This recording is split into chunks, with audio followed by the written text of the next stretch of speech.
says go. That's what he told me yesterday, or the other day. He said he can block our start. Yeah.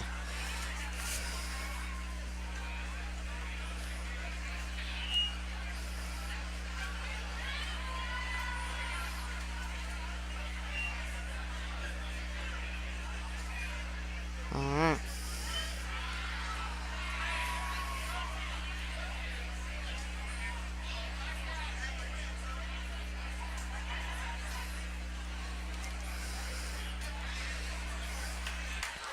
Welcome everybody live here to Park Hill High School, Preston Field, here at Park Hill School District Stadium, I guess. Here for week 1 action here on 810varsity.com. I'm Nathan Kendall, my partner tonight, Matt Moon. We've got an exciting ball game tonight, Battle of the Panthers. Park Hill South hosting the Raymore-Peculiar Panthers. Each team coming in off of disappointing seasons as such. For Park Hill, they went 4-6 last year after starting 3-2. Lost 3 straight and kind of limped into the playoffs there where they lost to William Chrisman in the first round, I believe 33-14 in that ball game. And for Park Hill South, they're kind of going into the year with some changes in the conference and district. No longer going on the district path to the south. They're kind of staying up north here. But meanwhile, their conference, some big changes in the Suburban Red this season as Liberty North joins in with Truman, Staley, St. Joe Central, Liberty, and Lee Summit. With, I believe, Lee Summit moving out of the Suburban Gold and into the Suburban Red as with such. And so, I mean, their schedule's setting up to be pretty difficult. Without one notable game on that schedule, no Park Hill South game this year. Yeah, and that's something that, the fans all look forward to, but after last year's fiasco, they probably decided they need to take a year off to sort of let things cool. But at the same time, you sort of feel bad for these seniors. You've gotten to play your rival every single year. That's a game you look forward to. That's a game that the whole community looks forward to, and in your senior year, you're not going to get that one last shot at your rival school.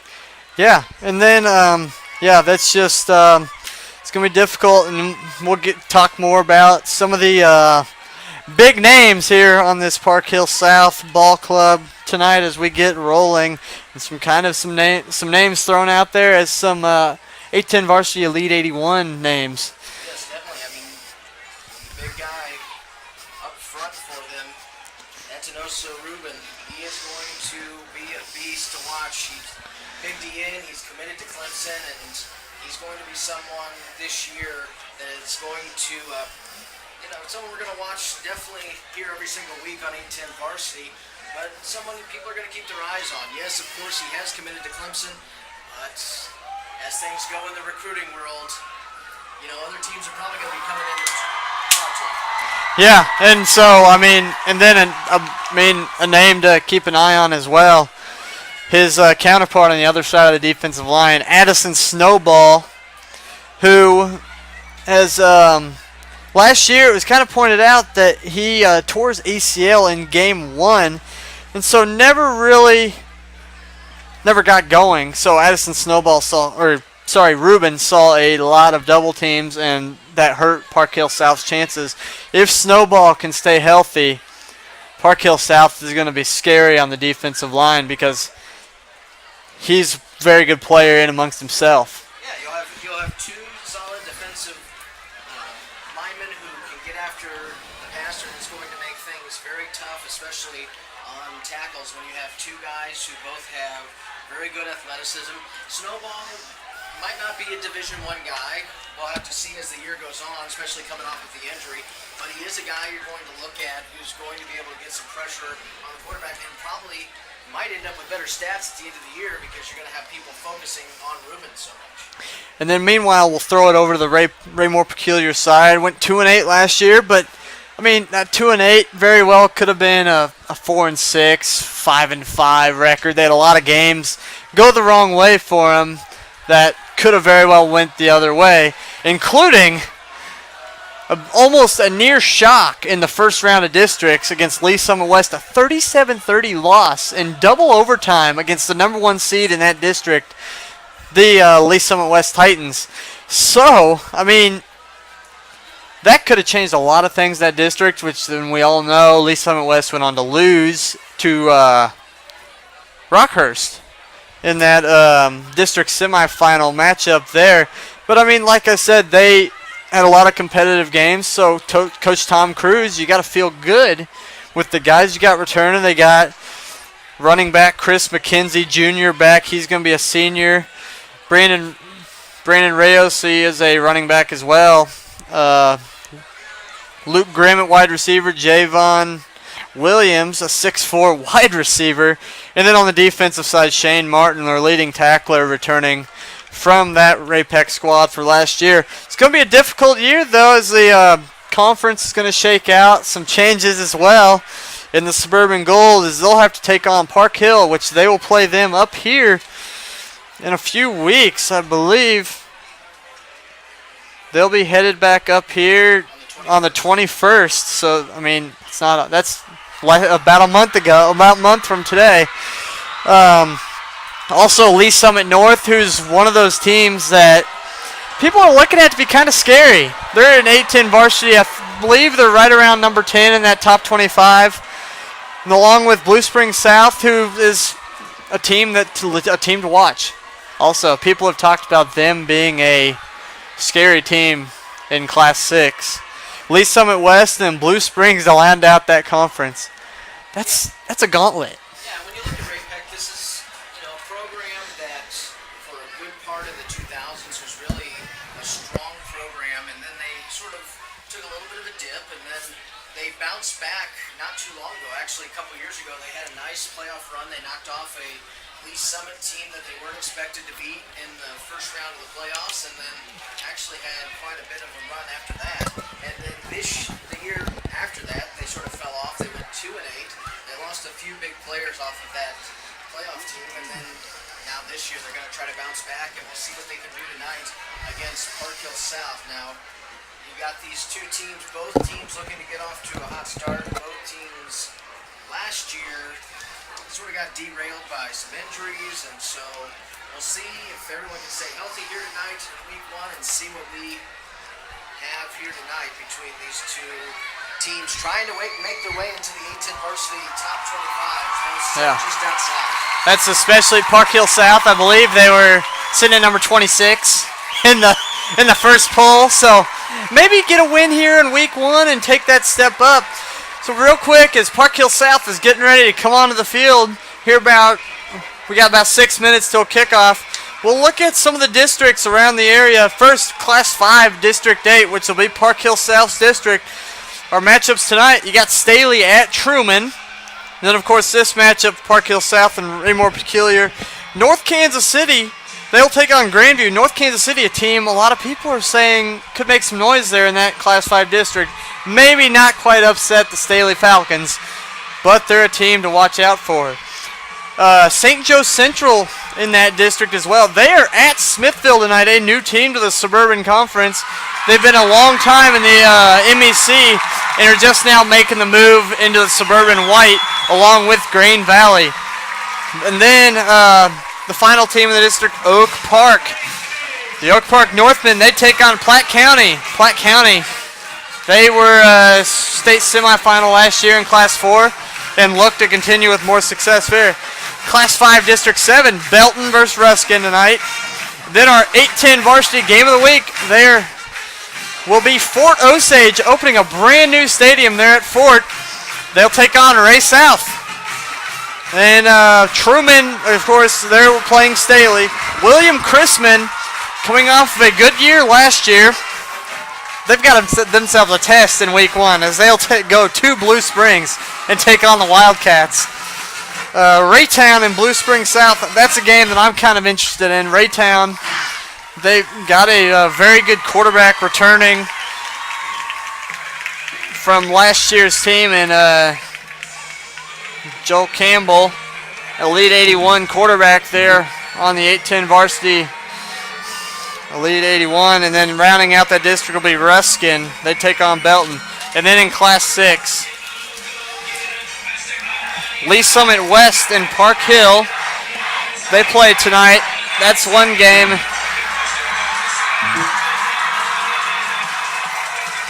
That's one game in the district. Also, Liberty is taking on Lee Summit. Park Hill at Lee Summit West, as I said, that's the district matchup there in week number 1 and what should be a fantastic ball game. Be interesting to see how that Park Hill offense looks. Liberty North, they take on Lee Summit West, or Lee Summit North, sorry.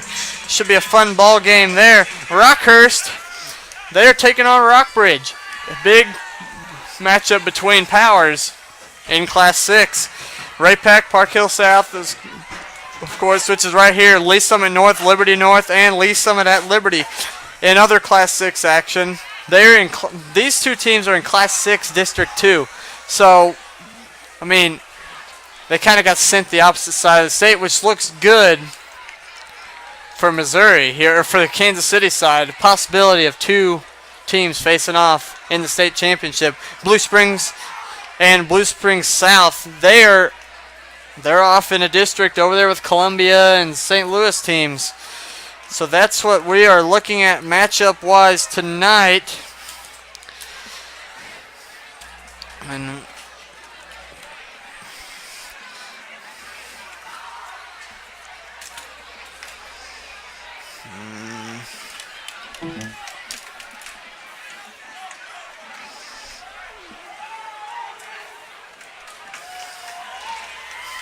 so as we're getting prepared, we apologize for our technical difficulties. It is a little warm out here for our first game tonight, so I'd assume we'll see a few water breaks here as the game rolls along, as it's a traditional week 1 matchup. You'll see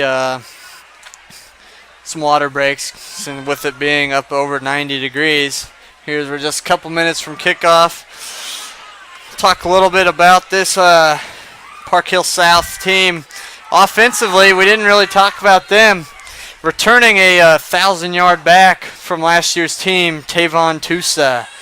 Yeah, and last year he averaged about 5 yards per carry, but a lot of the games where he struggled, the offense definitely struggled. They lost one of their top wide receivers early in the year, and George Springer, and then from there the offense really sputtered when he couldn't get going, and the team's only focused on him. So we'll see tonight if maybe Tussa has changed his style at all, if maybe they can get him going early, because teams are going to definitely be keen on him. Especially, yes, you have a returning starter at quarterback in Matt Suchanek, who sort of was thrust into the situation last year when you had both Eggers and Tobin go down in the same game. We'll see what he can come out this year, see if he's a little bit better. Last year, the situation was too big for him at times. Yeah, I mean, he was a sophomore last year, third-string quarterback, not really expecting to get on the field there in a varsity game at quarterback. And, yeah, I could see being thrust into action there and have to play quite a bit as I look at the stats for him last year. 25 of 65, 5 interceptions, just 1 touchdown, 244 yards passing. His job clearly was to get the ball to Tavon Tusa. And so Park Hill South has won the toss and elected to kick the football. So we will see the Ray-Pec offense here to start it off, as the captains for Park Hill South were the guys that we mentioned there in the opening. Addison Snowball, Etanosa Rubin, and Tavon Tusa. Those were the 3 captains for Park Hill South. For Ray-Pec, number 2, Grant Miller, who it looks like he'll probably be the starting quarterback. Brandon Reyes, a running back. Number 74, Chase Hutchinson, big boy, 6'4", 305 for that senior offensive lineman. Something to watch here on this kickoff. For the last 4 years coming into tonight's game, You had Steven Personelli kicking off. Personelli graduated last year. Kid would constantly kick it out of the back of the end zone with no problem. Kid was a machine. He had 17 field goals last year, 2 of which were from over 50 yards.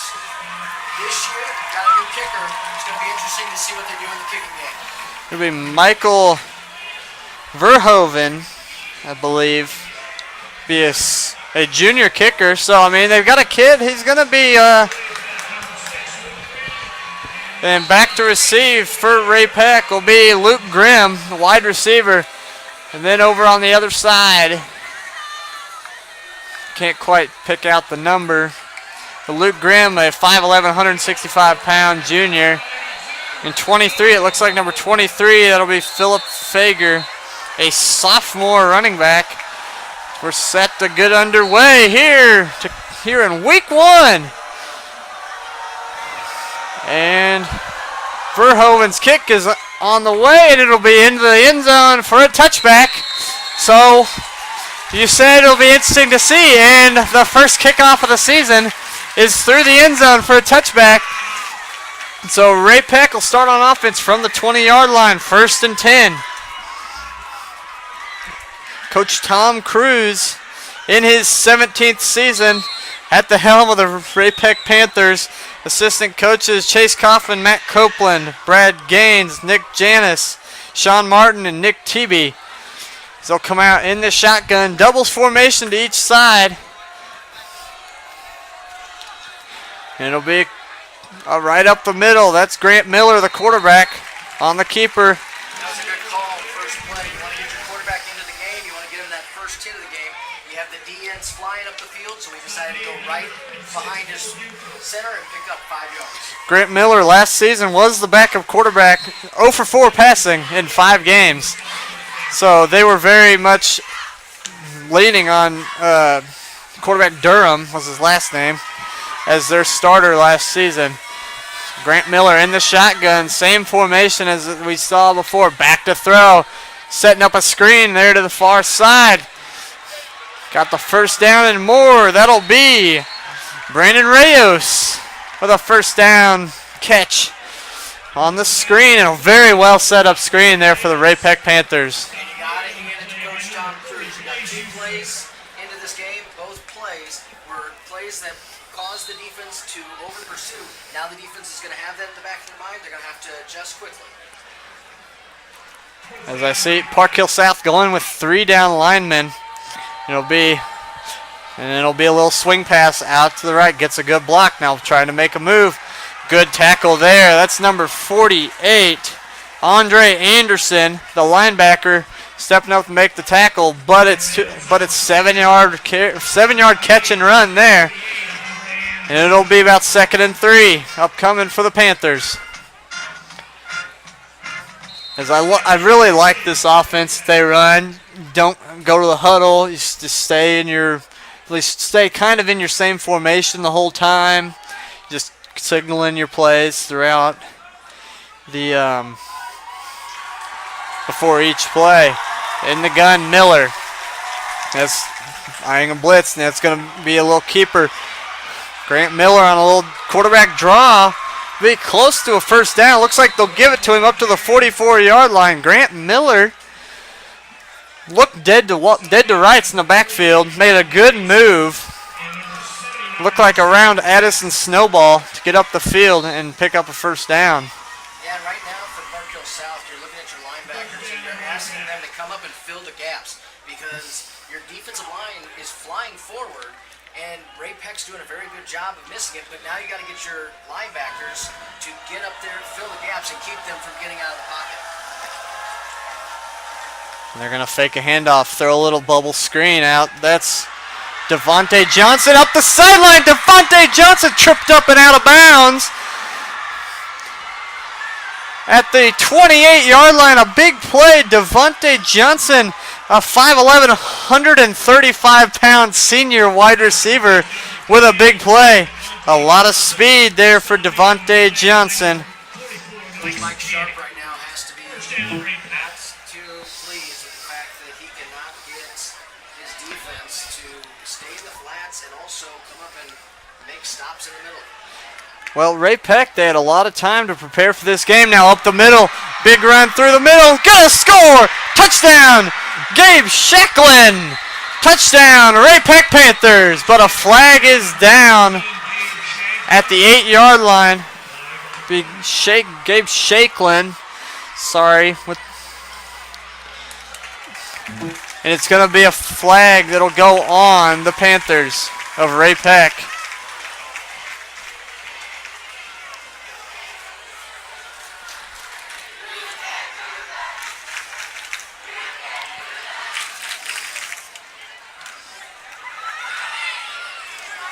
So this play will go back. They'll take the points off the board. Be back to the 18-yard line. And it'll be a 1st and 10.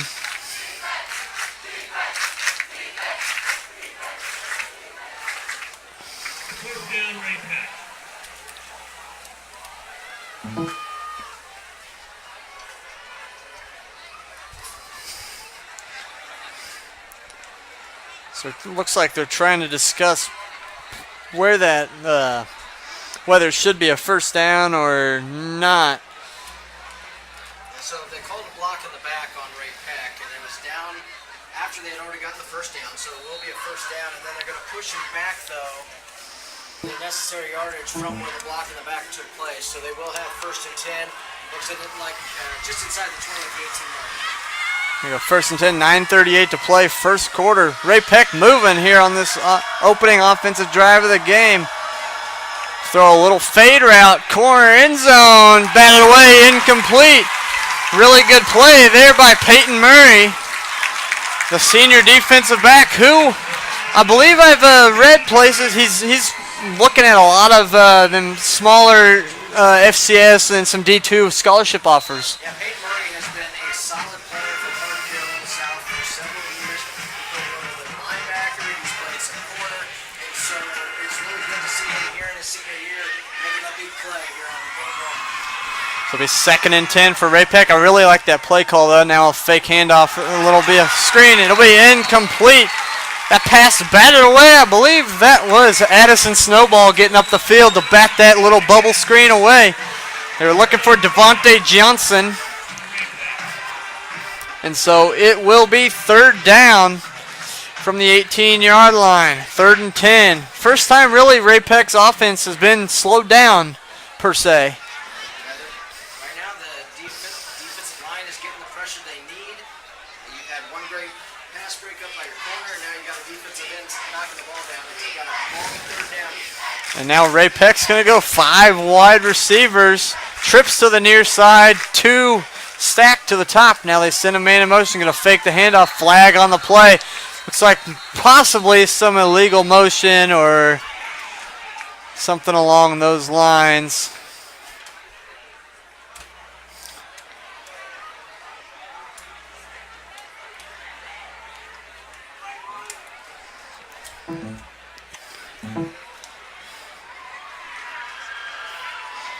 Be a offsides actually on Park Hill South, and so it'll be 3rd and 5 now.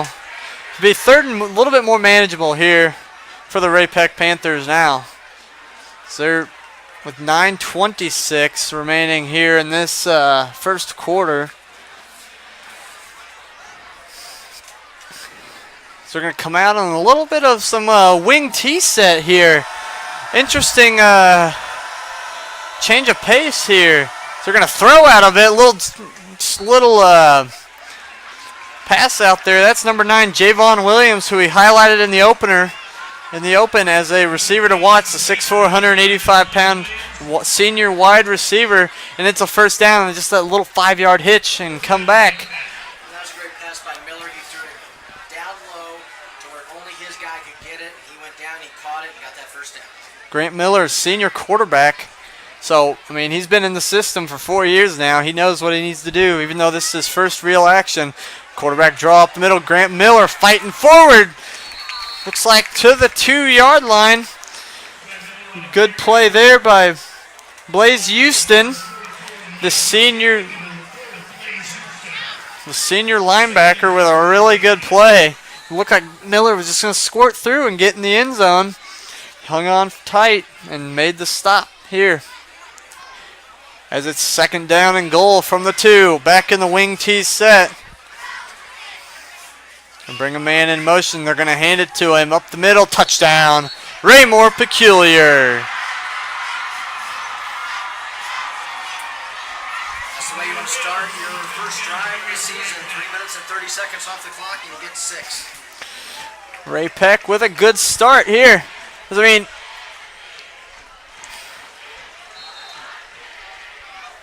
like Luke Grimm will come on to hold here.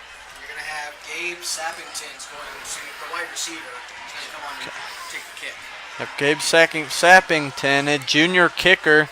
They'll say kicker. He's listed wide receiver / kicker. And the kick is up, and it is right down the middle. Gabe Sappington's extra point is good, makes the score Ray-Pec 7. So, Park Hill South Ray-Pec 7, Park Hill South 0. And so we'll take a quick break and be back after this on 810varsity.com.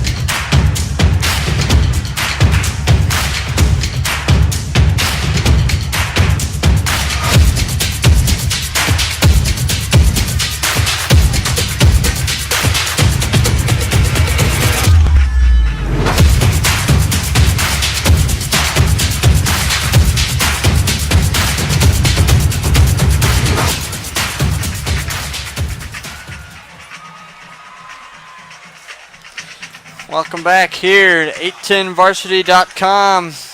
We are here at Preston Field here at Park Hill School District Stadium. Here, Raymore-Peculiar off to a good start, 7-0 lead. Here on the Park Hill South Panthers. Sappington to kick it away. It'll be a kick, a little sidewinding kick, and will be grabbed there by Tusa. Tusa up the field, missed tackle there, and then finally gang tackled. The big, initial hit made by number 25, Mateo Berengi.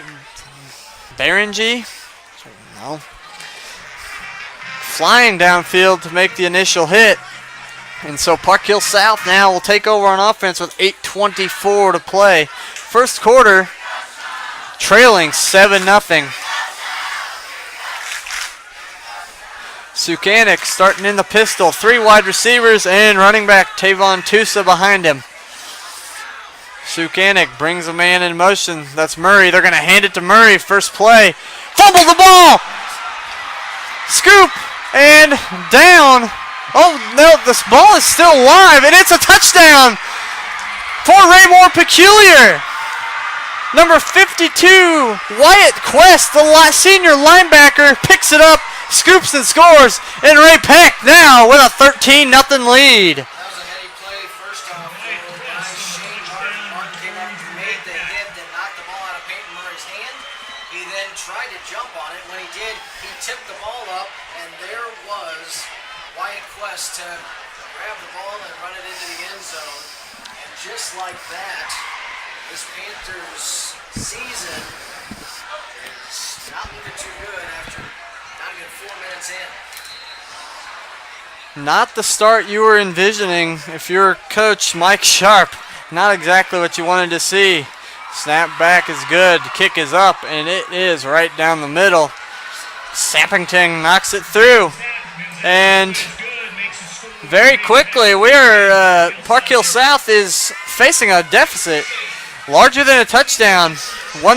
They've had one offensive play thus far, and it was disaster. Turned into a fumble return for a touchdown from roughly 20 yards out there for Wyatt Quest. And so, Not the way you want to start your season. Unfortunately, they just couldn't hold on to the football in that first play. and I was kind of surprised there on that one with the play call. I was kind of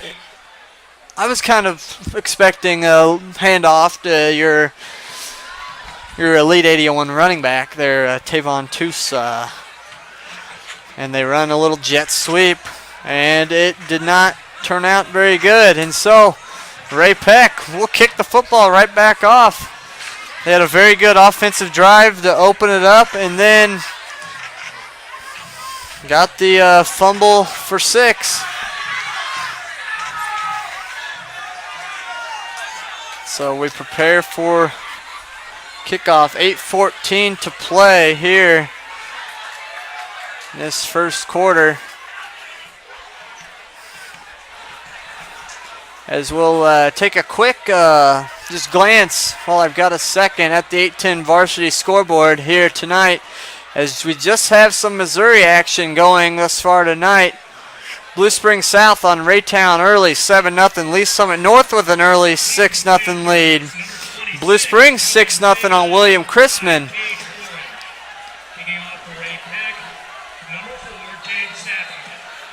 Sappington to kick it away. Here's Tusa. Is back to return once again.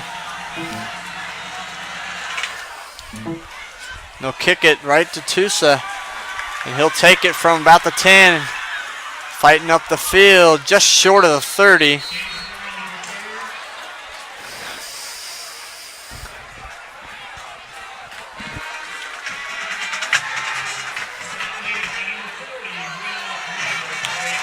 Here we go, Park Hill South coming back out on offense. Looking to start this drive much better than their previous drive ended. Yeah, I mean, you have to get something positive going on this first drive. This second drive. Your second period. Now they're going to hand it off. Yes, it's going to be Tusa. Spinning off some hits up across the 30 to about the 32-yard line. Tavon Tusa will get about 4 yards. So it'll be 2nd down and 6 upcoming here for the Park Hill South Panthers.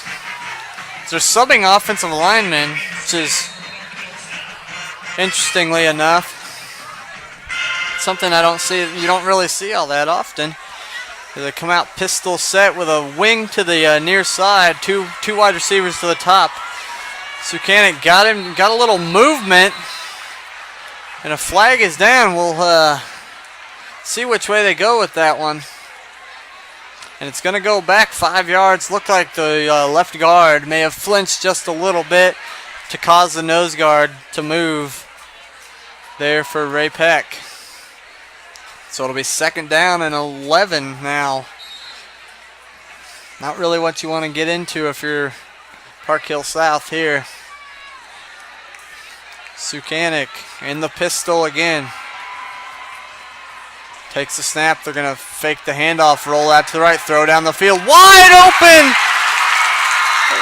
A big play there, and he's finally spun down at the 37-yard line. That was number 30, Nathan Sharp, the wide receiver, the junior wide receiver, with the big play. Found himself wide open. Made the catch and turned it into a big play, and it'll be a 1st down. And Sharp just ran a nice crossing route that he caught right behind the linebacker and made the catch and was able to get up the field to get a big 1st down. A very well-designed play, too. They had the whole defensive line sliding to this left side to chase Tusa. Meanwhile, he rolled out to the right and made a perfect throw to Sharp.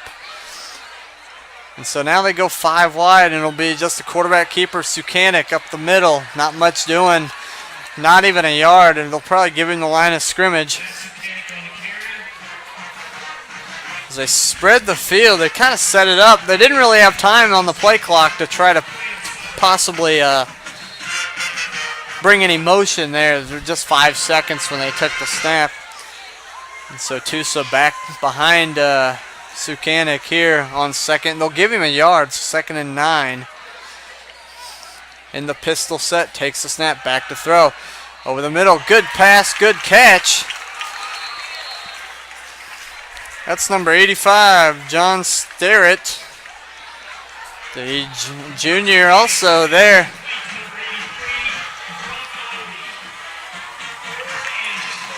Check that, that was number 83, Brock Ivy, with that catch.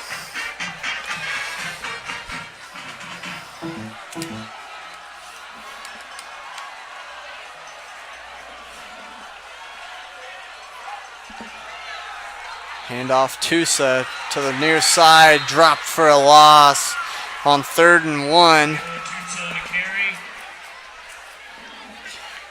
So it'll be 4th and 2 upcoming. And so 4th and 2. And it looks like Park Hill South setting up to go for it here on 4th down. Sukanic in the pistol set once again. 2 wide receivers to the far side of the field. Tight end also to that side. Going to be a handoff. Oh, fake handoff to Tusa. And a good move inside. Sukanic, 10-5, house, touchdown. Park Hill South. Matt Sukanic on the read option. Takes it the distance. And Park Hill South is on the board.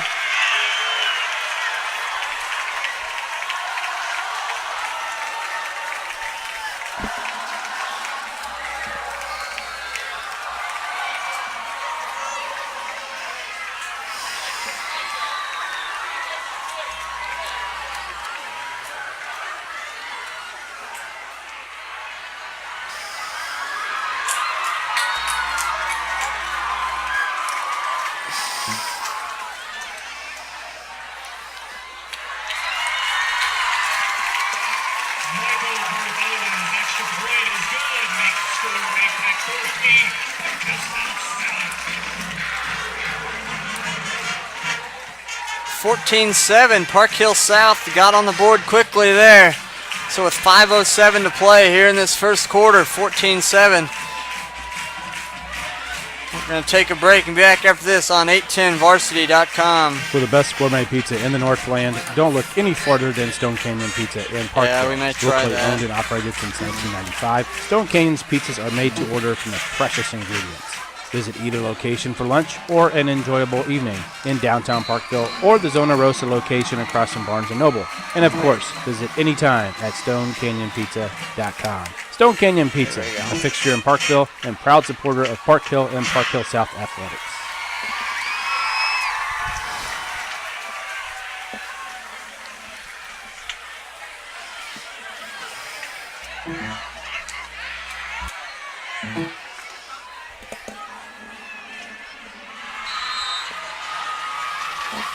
Keeper Ray-Pec, number 6, Luke Green, number 23, Phil Fager.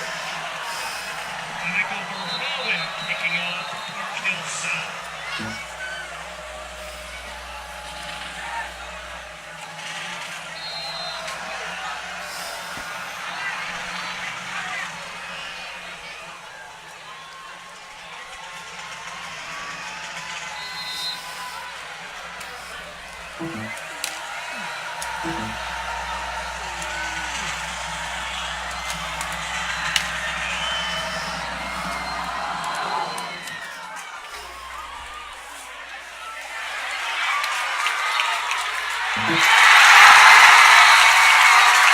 So welcome back here. Sorry we missed the kickoff, but a big play by the Park Hill South special teams to fly down the field and get the stop on the kickoff here.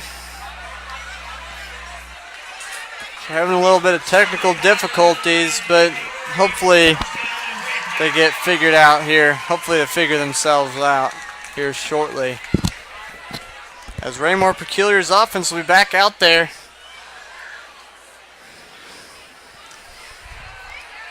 Looking to expand off of what they did on the very first drive of the ball game. Back throw, Miller gonna roll out and he's gonna just take off with it. Grant Miller stiff arms the man. He'll have to be up close to the first down and held onto the ball as Andre Anderson tried to strip it out of there.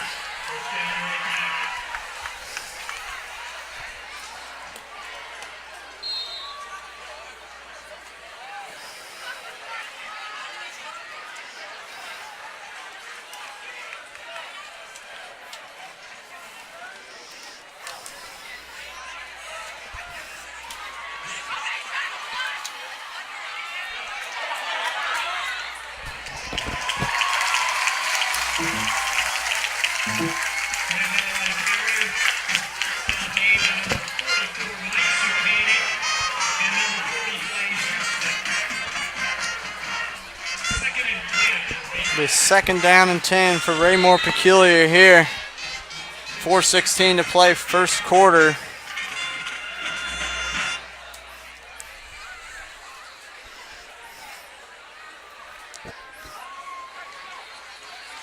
It's Ray-Pec with a little huddle here.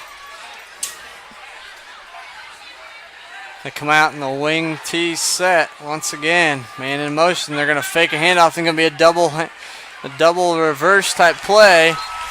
That's number 5, Brandon Reyes with the carry. And he'll get about 4. So it'll bring up 3rd down and 6. Great job by Andre Anderson coming up from the safety position, getting in there and stopping it for only a 4-yard gain.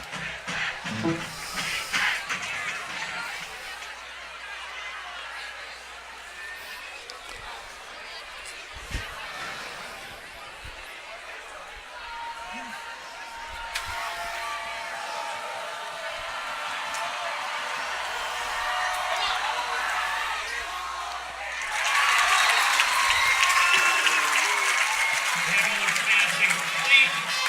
Brings up a 4th down for Ray-Pec.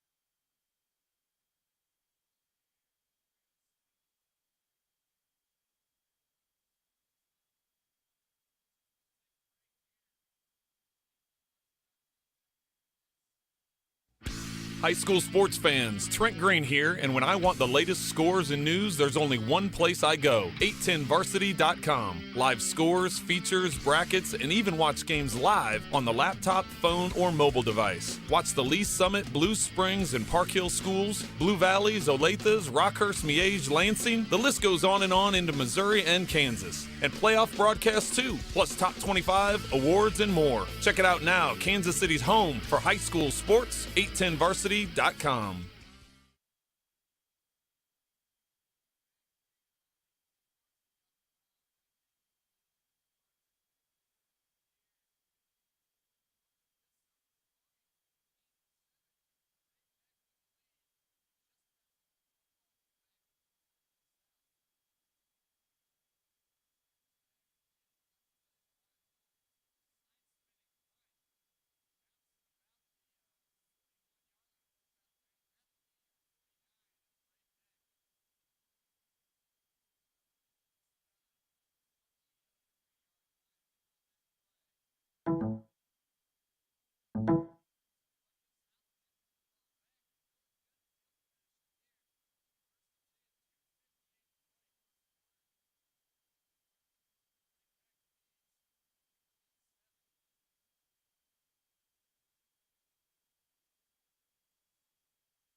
Jaquan Willis, and Willis takes it to the house. Check. So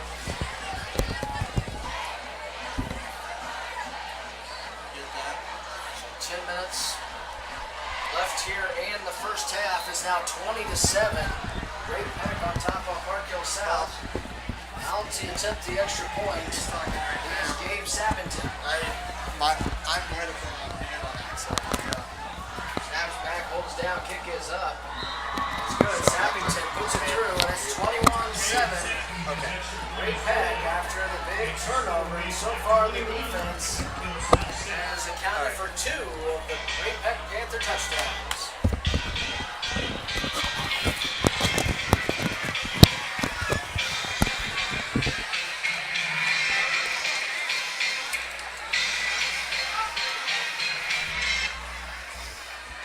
So you may not have happened to hear my call for that as I was muted on accident. So you probably saw the pick 6, did not hear my call. So that's on me. I accidentally hit the button over here. So 10:01 to play here in this first half. Ray-Pec 21, Park Hill South 7. Park Hill South just can't get out of their own way right now. Yeah, they've made 2 mistakes, and that's led to the 14 points. That is the difference right now in this ballgame. And so, yeah, that was about a 70-yard pick 6 return there by Jaquan Willis. The 6'1", a junior defensive back for Raymore-Peculiar. The kick is away by Sappington. It'll be into the end zone for a touchback.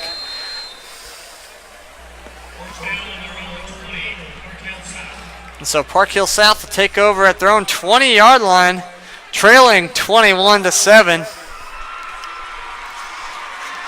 Following that pick 6.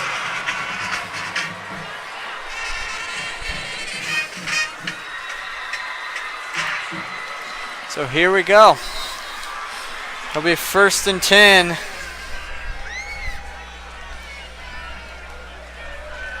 First and 10 for Park Hill South from their own 20-yard line, trailing 21-7. They've had some really good offensive plays in their possessions thus far tonight, just have shot themselves in the foot with a couple turnovers. And so it'll be Tavon Tusa outside, and he's stuffed at the line. But I mean, with this being the first game of the season, you kind of expect some of those mistakes, just little mental errors, stuff like that. And then to give up 2 touchdowns on those just couple little mistakes that you make, right, just compounds it. You're definitely going to have mistakes in the first week of the season. You just hope they don't hurt you too bad. And right now, Park Hill South is dealing with the fact that both theirs have led to points for the other side. Sukanik to throw. Blitz off the edge. Nobody touched the outside linebacker. Shane Martin. It's the guy I mentioned in the open, the leading tackler from last year's Raymore-Peculiar Ball Club, came untouched off the edge, and Sukanik had no clue. And it's a sack and a 3rd down and 17 upcoming for Park Hill South, deep in their own territory. Not really a place you want to be punting from. So they really need to pick up some yards here. So we're down to 8:45 to play here in this second quarter. Panthers 21, Panthers 7. Man in motion, they're going to fake the handoff. Back to throw Sukanik. Over the middle, bad throw. Too low, and it'll be incomplete. And so it'll be punt time here on 4th and 17. And that last throw by Sukanik, it looked like he was still carrying that pick in his mind, because you saw him look, and the first couple throws he had tonight, he stepped into him and he zipped it straight to the receiver. This time, it looked like he thought too much and he just sort of floated it out there and left it way too short for his crossing tight end. Luke Grimm back to receive the punt. And they've also got a man short, that's number 7, Matt Woodfine. Park Hill to punt the football away. Snap back is a good one, a really good punt. I mean, for high school players, that's a pretty good punt. It'll go out. It'll keep rolling up across midfield to the 47-yard line of Raymore-Peculiar. And so that's where Ray-Pec will take over. A really good punt. That was it's number 83, Brock Ivy.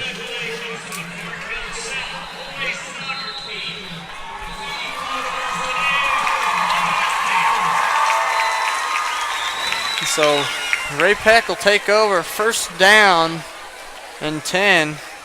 And it'll be actually time for the water break here on 810varsity.com. So we'll take the break with them and be back after this on 810varsity.com. Chiefs checking from Community America gets you closer to the game. Is there any better way to get closer? Hey, man. Go long.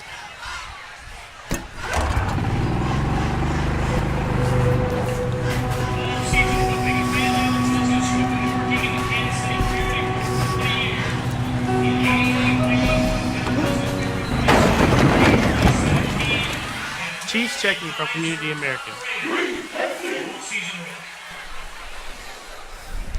Welcome back here on 810varsity.com.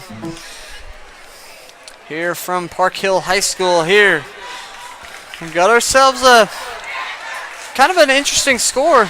Wasn't really sure what to expect coming into this game. Raymore-Peculiar 21, Park Hill South 7. And it is going to be a throw. Miller, deep ball down the field. Open, diving, and incomplete. Looking for Luke Grimm. He beat his man down the sideline, or down into the middle of the field, and it falls incomplete. And, I mean, I like the play call. Take a shot there on first down. Yeah, it was a definitely good play call, and he just overthrew his receiver just a little bit. Right now, this offense for Ray-Pec, like they had that good first drive, but haven't really done anything since, but still lead by 2 touchdowns. I mean, if you're the Ray-Pec offense, you got to be like, sweet. We haven't played that great, but we got a big lead and a bad snap. Miller just going to have to try to get rid of it, and he does, and it'll be incomplete. Near disaster for Ray-Pec, but they kind of lucked out on the fortunate bounce they got on that one. Yeah, that was definitely lucky on his part, the fact that he was able to get back on it. And then on top of that, had the smarts to look downfield and just throw it out of bounds to one of his wide receivers. And so 3rd and 10 upcoming from their own 47-yard line. Ray-Pec with the football, spread the field in the shotgun. They're going to fake the handoff over the middle. Incomplete. Just overshot his target there. He was looking for Austin Gardner.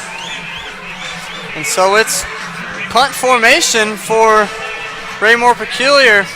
It'll be Brenton Eggers on to punt. And so Peyton Murray will go back to return the punt here for Park Hill South.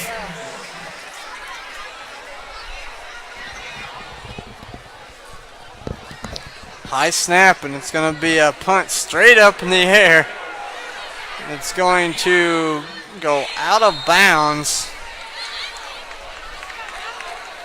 They will mark it at the 25-yard line, and so that's where Park Hill South's offense will take over, first down and 10.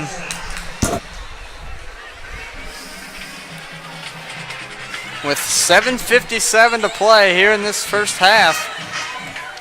I will say we've seen a lot more passing plays than I was expecting out of these two teams coming into the game. Both teams are trying to get their passing game going here in week 1, and neither team is really doing a very good job of it, though. So, a lot of clock stoppages. And this time it's going to be a play-action fake. Back to throw. Sukanik with a good throw.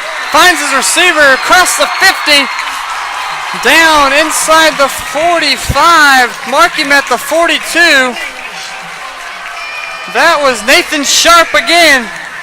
It just looked like that same play they ran a few possessions ago that Sharp picked up the big gain on that time too.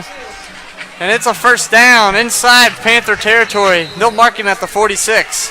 That was a smart call by Coach Mike Sharp. He knew that his team needed a little bit of a pick-me-up on offense, so he went back to a play that worked earlier in the first half, and this time it works again for a first down. A little miscommunication on that play. Tusa went to the left while Sukanik was expecting to the right, so he makes what he can of it and picks up about 3 yards. And so it'll be second down. Second down on about long 7, you could say, for Park Hill South.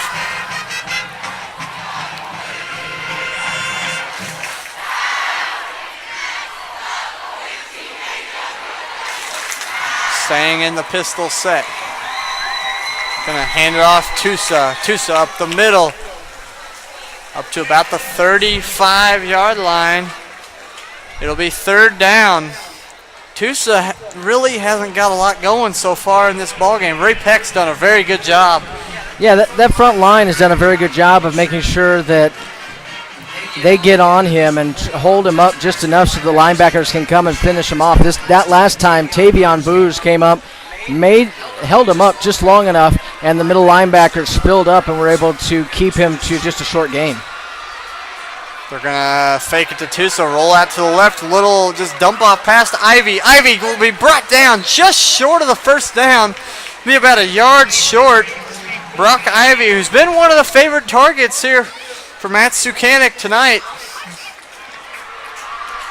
And not really surprising so, they're both juniors. So he's played with him quite a lot. They'll go for it here, 4th and 1 yard, way out of field goal range. Especially with the new kicker, you're not exactly sure. And they'll go for it on 4th and 1. It'll be a quarterback sneak, and he might have been false start, but not called. It'll be a first down for Sukanik. He's had quite a few carries tonight. It'll be 1st and 10. Down to the 28-yard line. Got a couple on that carry. So Sukanik, definitely the leading rusher tonight for Park Hill South, as Tusa really hasn't got anything going on the ground, as I mentioned just a couple minutes ago. With the new kicker, I'd say they probably feel better with inside of 40 yards if you're going to kick a field goal. Tusa comes in motion, and they just run a quarterback kicker right up the middle. Matt Sukanik, house call, touchdown, 28 yards out. Matt Sukanik on a beautifully designed play. Get the defense paying attention to the motion. Looked like it was set up for a speed option. And Sukanik just goes right up through the middle and scores. Yeah, and he now has both touchdowns for Park Hill South today on long runs up the middle. And Park Hill South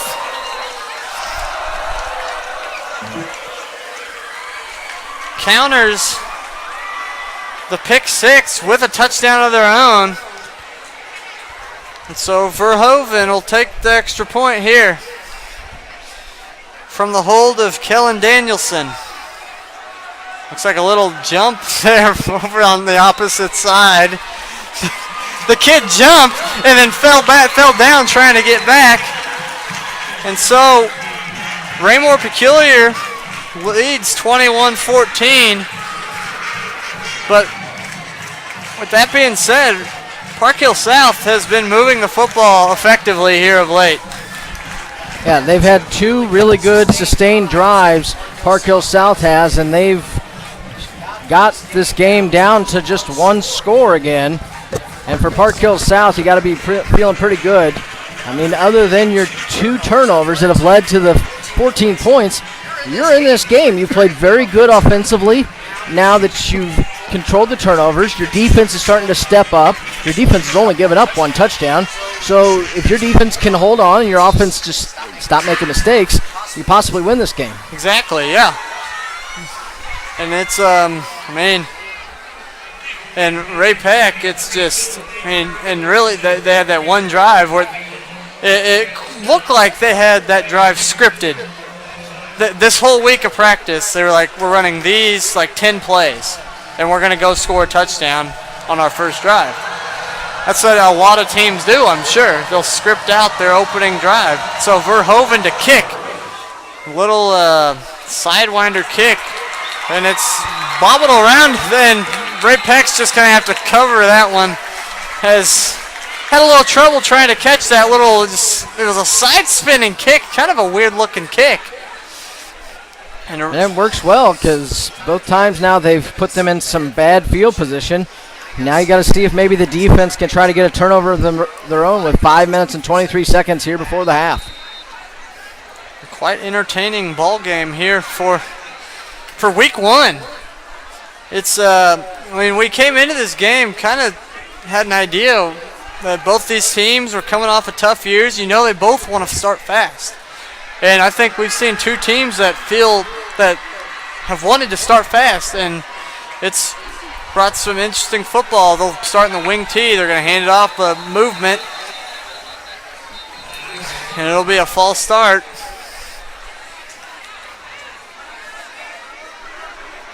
And so that'll move them back 5 yards. It'll be first down and 15 now for the Panthers of Raymore-Peculiar. I do look across the way. Quite a good crowd drove up from down on the south side of Kansas City. I will say that's wasn't exactly sure what to expect crowd-wise. Definitely has a good crowd here, and everyone's excited for football season to be back.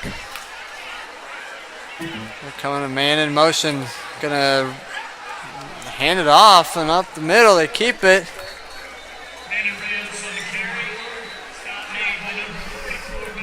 That was Rayos.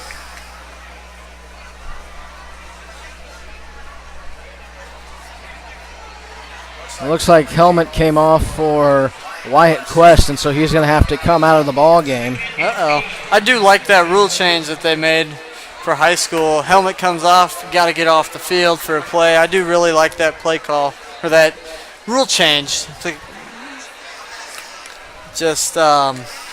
It's good for the game, I guess. Get those kids a break real fast. So Ray-Pec staying in the wing tee set here. Just under 5 minutes to play. Going to hand it off up the middle. Breaks free into the secondary. That was Shanklin on the carry. And a first down carry for the Ray-Pec Panthers. And Mike Suchanek, the linebacker, had to come up and make the stop there after he was able to break into the second level. And Wyatt Quest back in the game. Now as I saw his backup offensive lineman leave the field. So staying in the wing tee set, they get everybody to jump on that defensive line. That was both Addison Snowball and Antonosa Rubin, both jumping on that. Very good hard count there for Ray-Pec.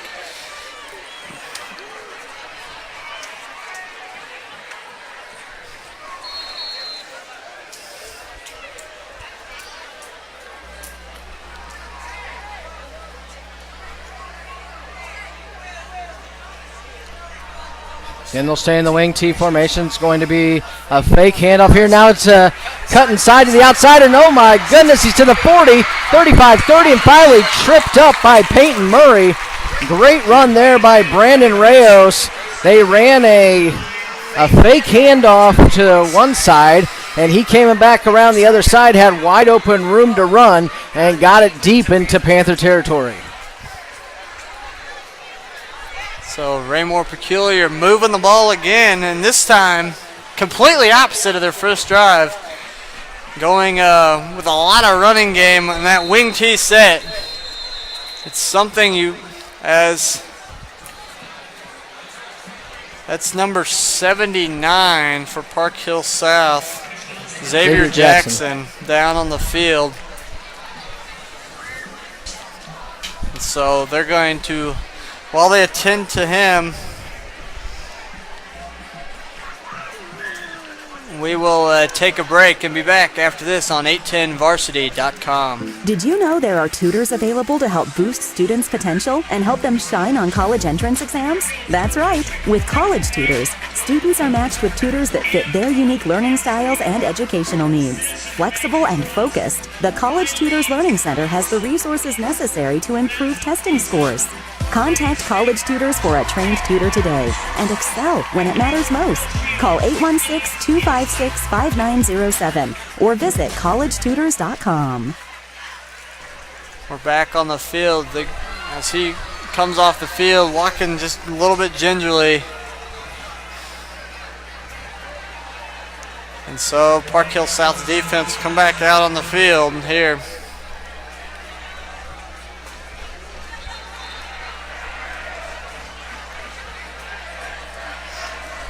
Park Hill South's defense comes back out on the field, reeling a little bit from that the movement. You're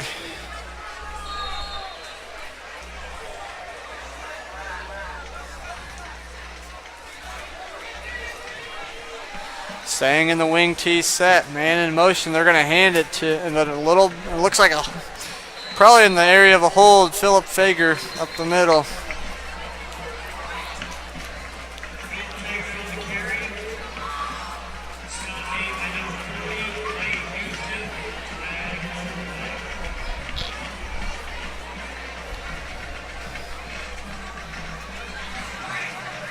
So they sort out the penalty here.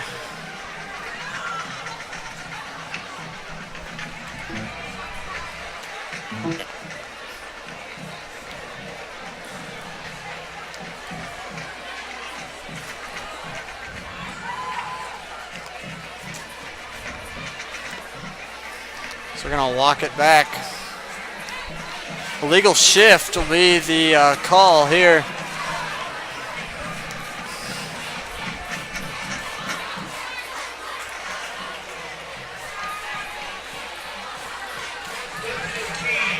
So it'll be first down and 15 for the Panthers. They're going to shift into the shift out into the spread now after having so much success on the ground. Miller, the quarterback, with Shanklin behind him or next to him in the shotgun, and it'll be a timeout for Park Hill South. It looked like they were stuck in a defense they didn't quite want to be in there. And so with that timeout, we'll also take another timeout and be back after this on 810varsity.com. Did you know there are tutors available to help boost students? For the best gourmet pizza in the Northland, don't look any farther than Stone Canyon Pizza in Parkville. Locally owned and operated since 1995, Stone Canyon's pizzas are made to order from the freshest ingredients. Visit either location for lunch or an enjoyable evening in downtown Parkville or the Zona Rosa location across from Barnes & Noble. And of course, visit anytime at StoneCanyonPizza.com. Stone Canyon Pizza, a fixture in Parkville and proud supporter of Park Hill and Park Hill South athletics.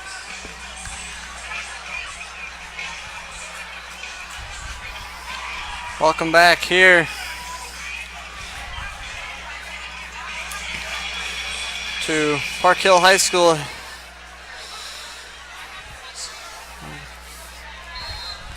As Ray-Pec comes back out on offense. To throw. Miller swings it out to the near side. Cut down. Shanklin's cut down here on the near side on a really good tackle. Mike Suchanek coming up, making that stop. Suchanek made a really, really good play there.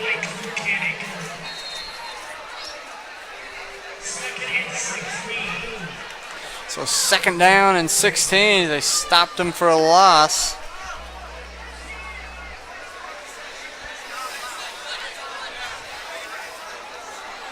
To throw, Miller throws a really good comeback route, and they'll push him out of bounds. That's Javon Williams. So they bump him out of bounds.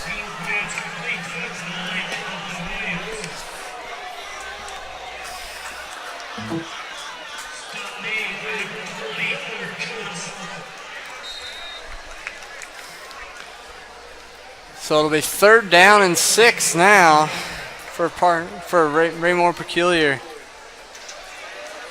So Miller gets the play in. They all get the signal in, and now they're in the shotgun. 4 wide receivers on the field. Miller takes a snap, will roll to the right. Gonna throw it up for grabs in the end zone and incomplete. Great coverage there by Peyton Murray. He was with the wideout the whole way and was able to stay between him and the ball at all times and was able to knock that one away. Grant Miller was under a lot of pressure, just kind of had to throw that one up. And so it's ball on the 21. 38-yard field goal. Field goal time for Raymore-Peculiar here. Looking to get that 2-score lead back right before half. A 3:08 to play till halftime. Sappington, snap back, wide snap. Kick is up, and it is good. Gabe Sappington knocks one through, and it is 24-14. Raymore-Peculiar here. Nice 38-yard kick there. And so we're going to go over to the 8-10 varsity scoreboard here real quick. In between scores, Blue Springs 21, William Chrisman nothing. Lee Summit North 27, Liberty North 10. Raytown 13, Blue Springs South nothing. Lee Summit West 17, Park Hill nothing. Liberty 13, Lee Summit 10. Smithville and St. Joe Central tied at 13. Staley 14, Truman nothing. Fort Osage 19, Raytown South nothing. Park Hill or Platte County 21, Oak Park nothing. So set to kick it away is Sappington. And he will boot it deep. And it'll be off the hands of Gage Warren and into the end zone for a touchback. Park Hill South takes over, 1st and 10 from their own 20. 80 yards to go in 3 minutes, exactly 3 minutes. I mean, they can do it with their big play potential that they've had thus far tonight. Expect a steady dose of play action passes.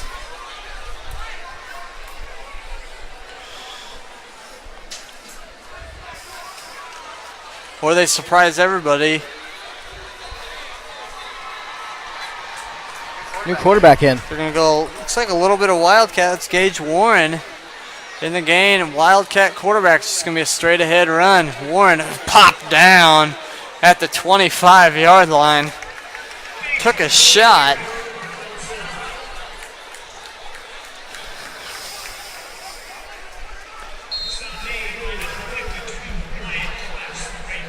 Wyatt Quest made the tackle.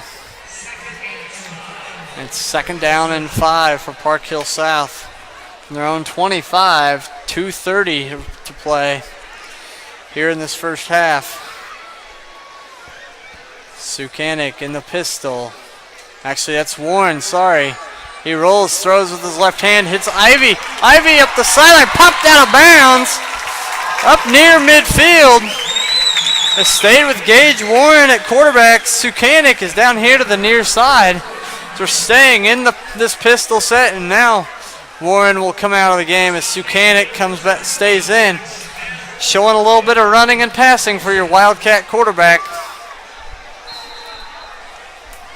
Pistol set, doubles to each side. Now they go trips to the near side. Sukanik takes the snap, rolls to the right, throws out here to the near side. Too high for for Sharp, and incomplete. Nathan Sharp just a little high. And something to remember, Park Hill South will receive the opening kickoff of the second half. Could be huge in terms of they go down, score here, get the ball back, could go score again. Yeah, this would be a huge drive. Get some points here with 2 minutes left. 2:13 to play, first half. Park Hill South trying to get this down to a one-possession game before halftime. Sukanik rolls, and he's gonna keep it to run. And he'll get about a yard that play designed later in the year. That's going to be one of those plays, one of those RPOs that they talk about that you see in the NFL quite a bit now, and in college football. This little quarterback rolls out, and then you have that one option right over here in the open area. It's one of those plays that will work later in the year.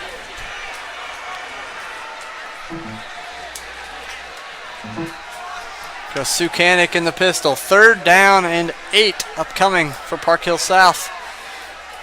3 down linemen for Ray-Pec to throw. Be a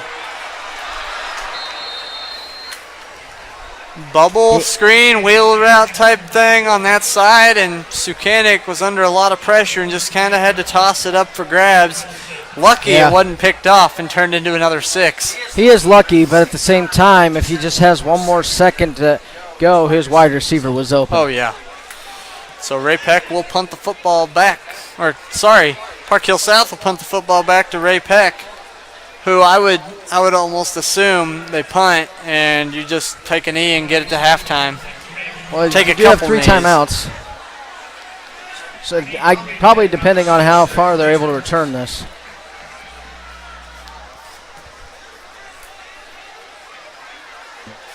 Snap is back, and it's going to be not a good punt at all. Ray-Pec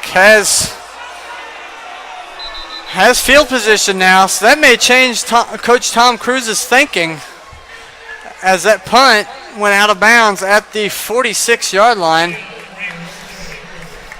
I'm not a math genius, but I believe that was a 7-yard punt.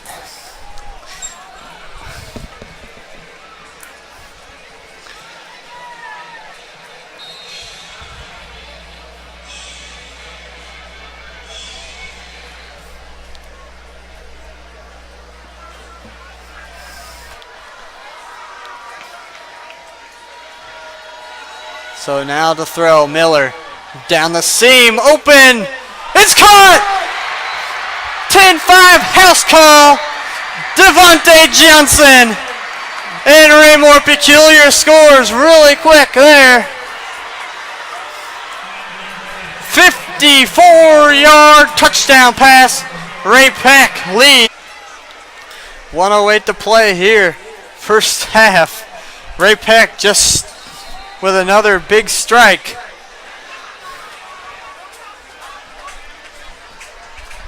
Things could not have gone any worse for Park Hill South in the last 2 minutes. They had moved the ball close to the midfield, and then they stall out. Then they have the poor punt, and then that. And all of a sudden you go from possibly maybe getting a score right before half to now you're down 3 scores. It's just like that. 31-14 Ray-Pec Panthers. And like you just said, couldn't have got any worse if you're a Park Hill South player, fan, coach. That pass over the middle should have been knocked down in the first place. It was right there for the defender. And then Devontae Johnson did a heck of a job to, through the defender, see the ball, make the catch, and able to take it in for 6 points.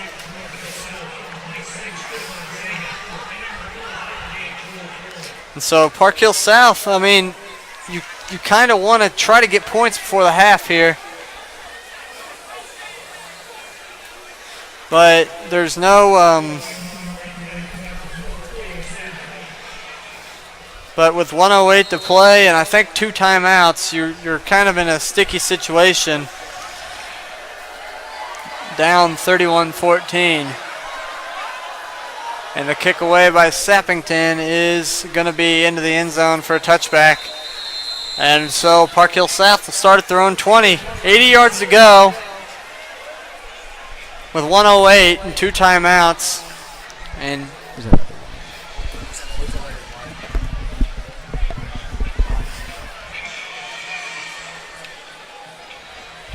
oh, that one won't fit.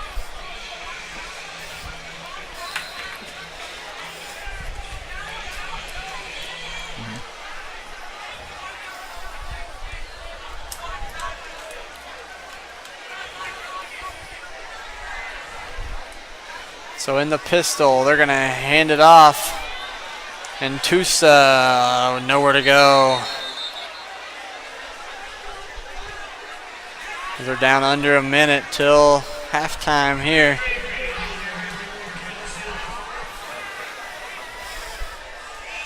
Sorry, that was number 1, Eric Avery, with that carry.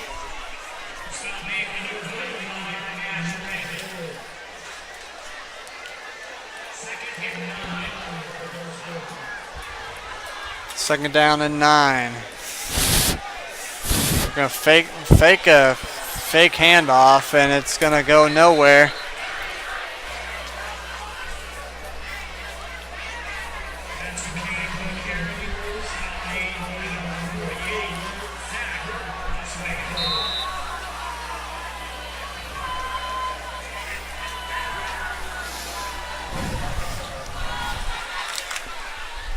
So, and that'll be the first half here on 810varsity.com.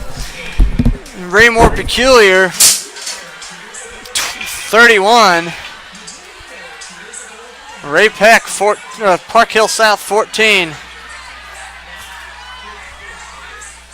And so we'll take a break for halftime and come back for halftime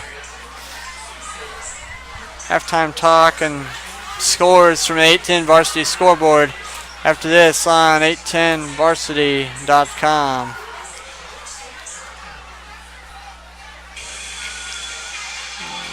Did you know there are tutors available to help boost students' potential and help them shine on college entrance exams? That's right. With College Tutors, students are matched with tutors that fit their unique learning styles and educational needs. Flexible and focused, the College Tutors Learning Center has the resources necessary to improve testing scores. Contact College Tutors for a trained tutor today and excel when it matters most.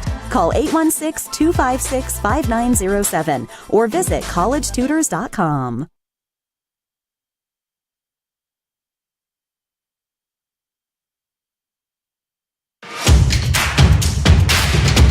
For the best gourmet pizza in the Northland, don't look any farther than Stone Canyon Pizza in Parkville. Locally owned and operated since 1995, Stone Canyon's pizzas are made to order from the freshest ingredients. Visit either location for lunch or an enjoyable evening in downtown Parkville or the Zona Rosa location across from Barnes & Noble. And of course, visit anytime at StoneCanyonPizza.com. Stone Canyon Pizza, a fixture in Parkville and proud supporter of Park Hill and Park Hill South athletics.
Welcome back here at halftime of our 8-10 varsity coverage here at Park Hill High School. Raymore-Peculiar with a 31-14 lead over Park Hill South after they've got 2 defensive touchdowns, and then they've really offensively they struggled there for a little while, and then they hit that big 54-yard touchdown to really put the icing on the cake for that first half.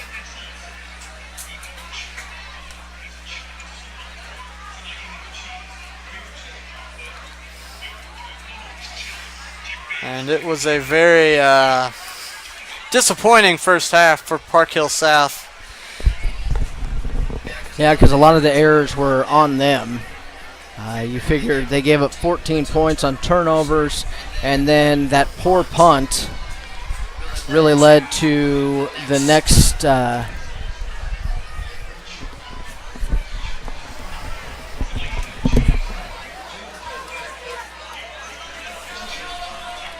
Gold SUV.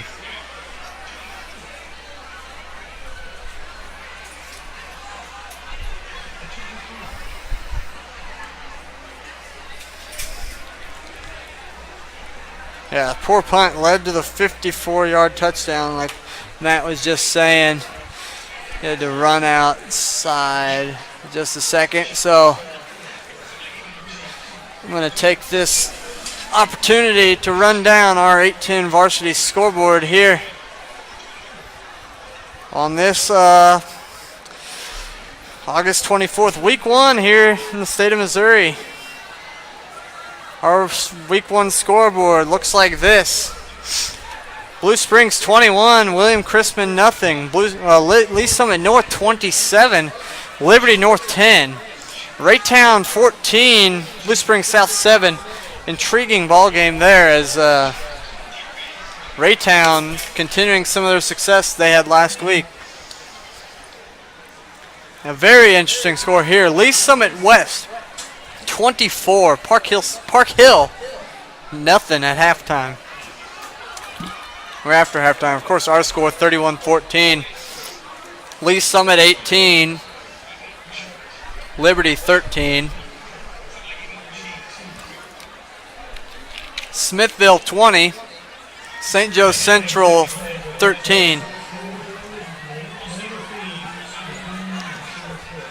Staley 14, Truman nothing. And that score right there, that tells a story for you.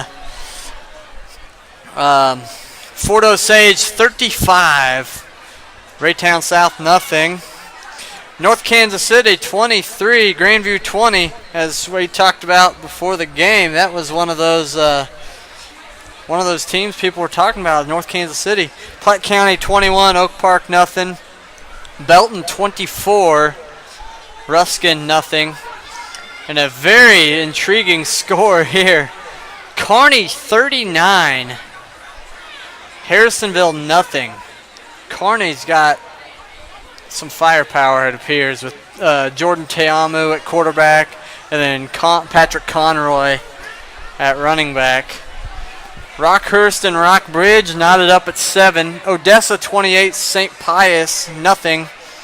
Blair Oaks 19, Maryville 14. Excelsior Springs coming off a really, really good year last year.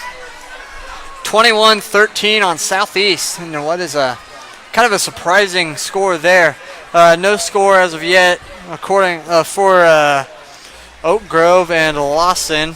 That game, according to this, tied up at 0. Pleasant Hill 14, Boonville 14.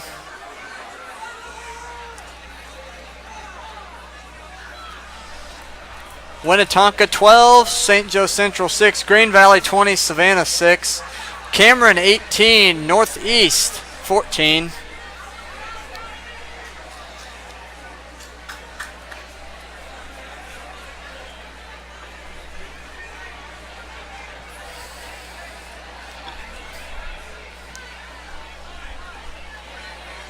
And here's the Lawson-Oak Grove score. Lawson 15, Oak Grove 3.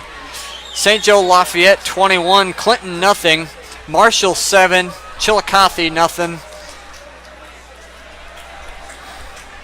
As I continue to look down some of the scores around the area, a very surprising score to a lot of people. Not sure how to take it. Lexington 16, Quincy Notre Dame 0. That's a big time school out of Illinois. It's Putnam County 14, St. Joe LeBlond 6. And now an updated score from Staley. Staley 35, Truman 6. Summit Christian Academy 34, St. Michael's 3. Benton 13, Winnetonka 12.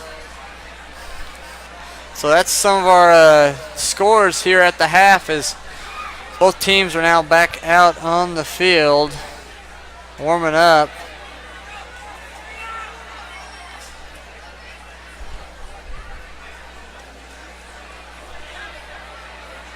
We're getting ready to warm up for the second half. As we get closer to halftime. So we're going to get closer to the start of the second half. So we'll take a break and get ready for the second half after this on 810varsity.com. Did you know there are tutors available to help boost students' potential and help them shine on college entrance exams? That's right. With College Tutors, students are matched with tutors that fit their unique learning styles and educational needs. Flexible and focused, the College Tutors Learning Center has the resources necessary to improve testing scores. Contact College Tutors for a trained tutor today and excel when it matters most. Call 816-256-5907 or visit collegetutors.com. For the best gourmet pizza in the Northland, don't look any farther than Stone Canyon Pizza in Parkville. Locally owned and operated since 1995, Stone Canyon's pizzas are made to order from the freshest ingredients. Visit either location for lunch or an enjoyable evening in downtown Parkville or the Zona Rosa location across from Barnes & Noble. And of course, visit anytime at StoneCanyonPizza.com. Stone Canyon Pizza, a fixture in Parkville and proud supporter of Park Hill and Park Hill South athletics. Welcome back here at halftime of our 8-10 varsity game here. We're getting ready to start the third quarter.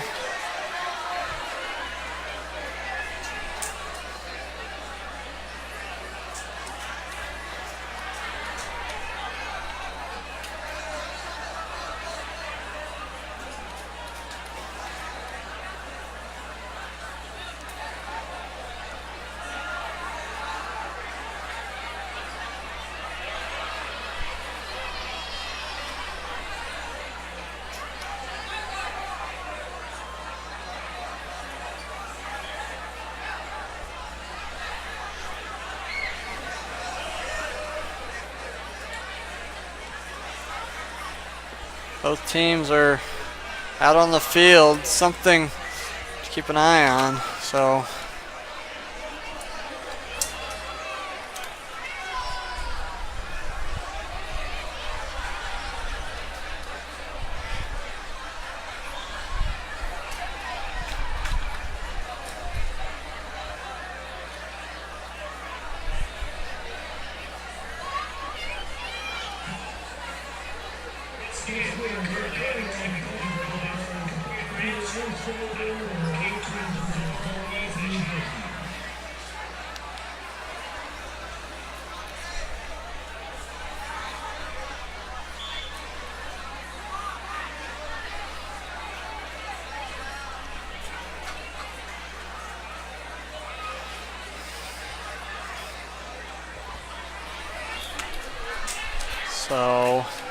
here we go. Ray-Pec will kick the football away to start the second half, as Park Hill South will receive and will be looking to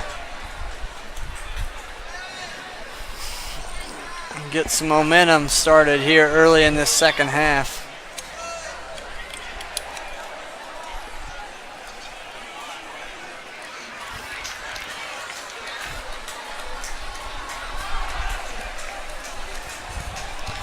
They're looking to get some momentum here to start the second half as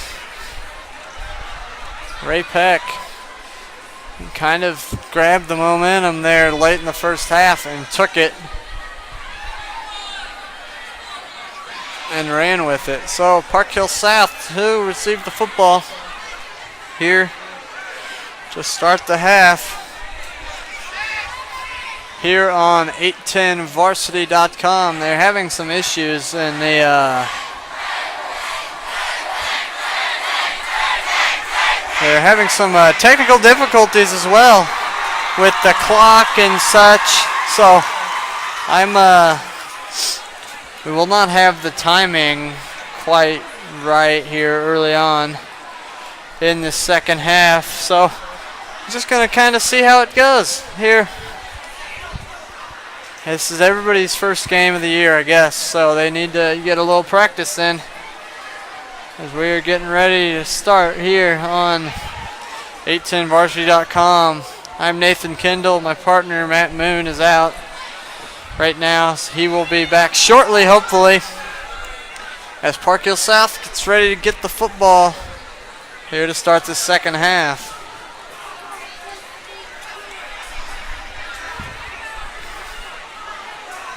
The big plays of the first half.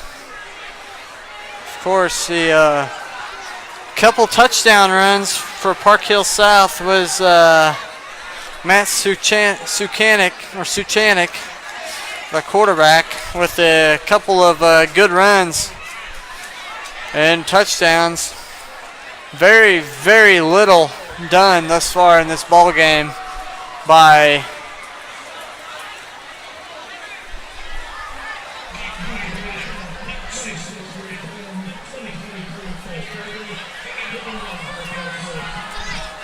and I don't know, something going on. Park Hill South will kick the football.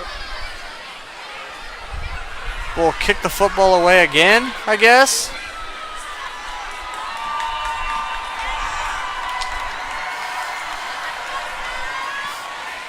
Michael Verhaven will kick away again for Park Hill South here.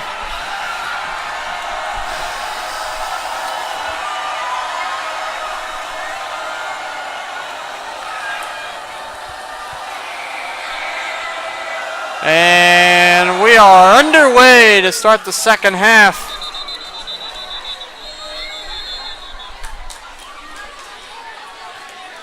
Not exactly sure. They blew it dead.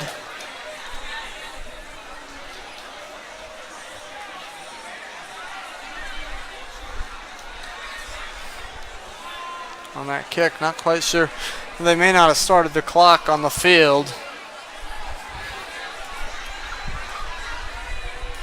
With the clock not working in the end zone, they may not have started the clock on it. So he'll get a chance to re-kick it here. And so he'll get a do-over. So the scoreboard is back on as we will be underway for the second half. Kick is away. And it'll be returnable this time from just outside the end zone. Cuts up field. Continuing to run forward. Bounced off a hit. That's Seth Wansing and a flag down. Sorry, that's number 6, Luke Grimm, with a big return for Raymore-Peculiar. And a flag down. I would expect that. That's down near the tackle site, so I would expect a personal foul and a face mask. Actually, it'll be a face mask on. He'll go back the other way.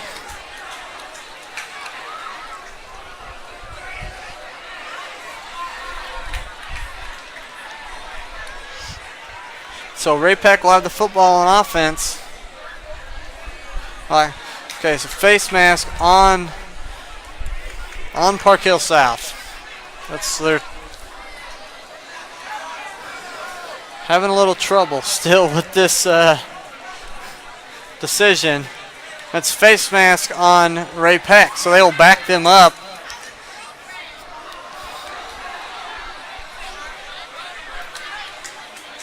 So Ray-Pec will start with the football here in the second half. First and 10. First and 10. Thrown 32-yard line. So here we go. Start the third quarter.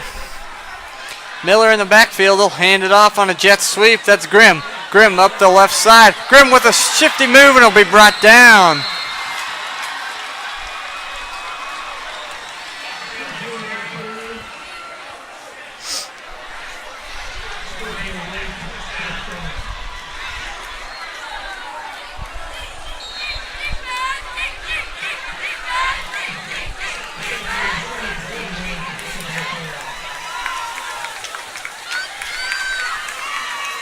Grimm with the big play and a first down for Raymore-Peculiar.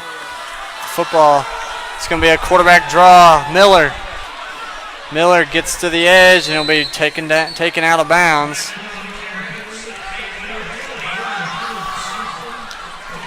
Grant Miller with another carry and a first down for Ray-Pec. Or near a first down. 2nd and 5. Sorry.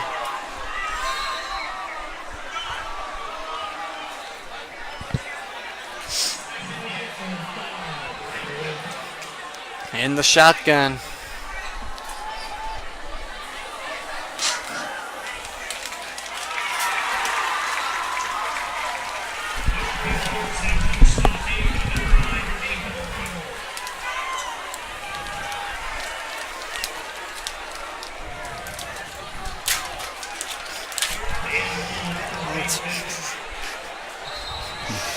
Third down 1 for Ray-Pec is just to let you know, Park Hill South kicked the ball again, if you didn't see. They kicked the football off to start the second half as well as the first half, so.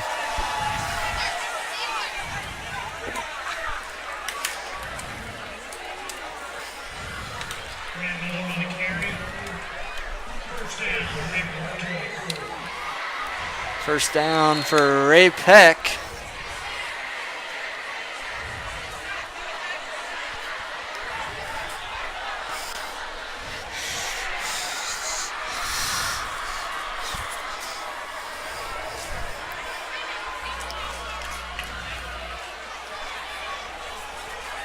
Go in the wing tee, and it'll be a false start. The right tackle moved.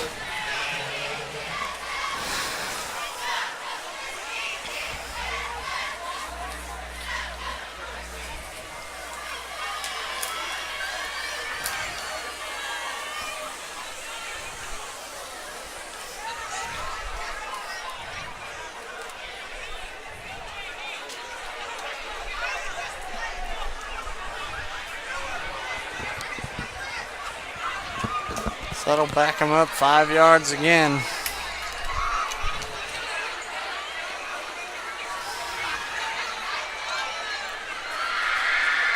And actually, I think what they got is they got a false start that will move them back 5, and then they have an unsportsmanlike conduct that's going to move the ball ahead 15. It's going to be a first down.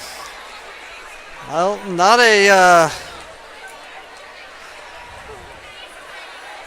a good start to this second half here for Park Hill South.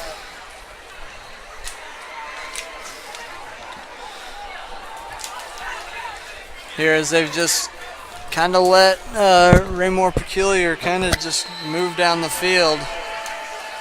All they've wanted. And a flag on the play. It'll be offside, so just another just costly mistake for the Panthers of Park Hill South. And if you're Coach Sharp here, you can't be real thrilled with how you guys have responded here in the second half. Down already. Down by 17. They're just going to hand it off. Some power running there.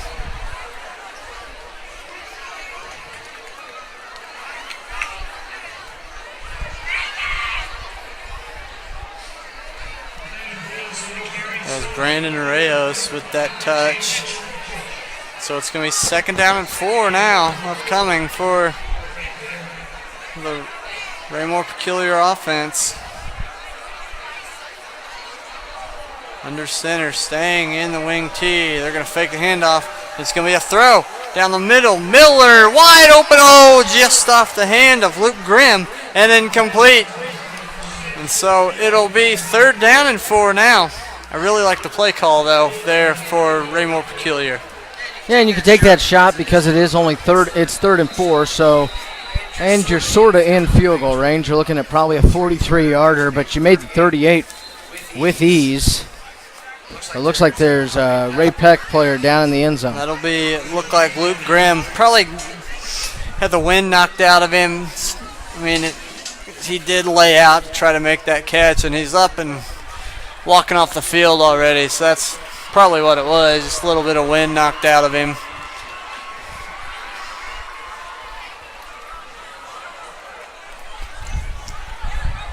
Looks like the official's going to call timeout here, give him a water break. So 3 minutes in. We'll take the timeout too.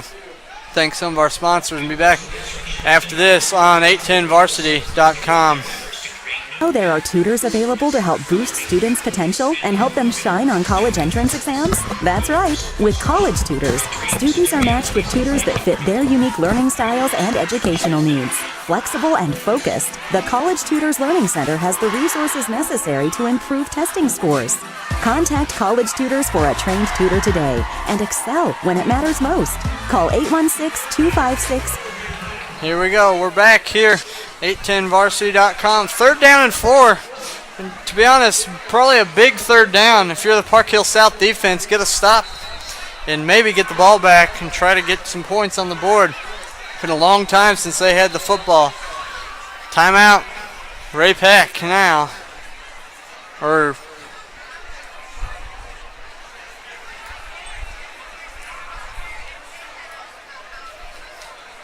Now they'll signal timeout Park Hill South. And you figure probably Coach Mike Sharp is saying, look, this is the biggest down we got. We got to get a stop here right this minute. This will set a tone for the rest of the ball game. If you can get a stop, force a turnover even here. This would be pretty big. So we'll go to the scoreboard real quick. Blue Springs all over William Crispin, 32-0. No change from Lee Summit North, Liberty North. Raytown and Blue Springs South are now knotted up at 13. That's a pretty good game. Lee Summit West 24-0 on Park Hill. That game is, wasn't really expecting that. As we get back to action here. Miller's in the shotgun. Gonna hand it off on a little delay. Up the middle, he's gonna walk his way into the end zone. Touchdown, Raymore-Peculiar. Brandon Reyes from 26 yards out. And Ray-Pec now leads 37-14.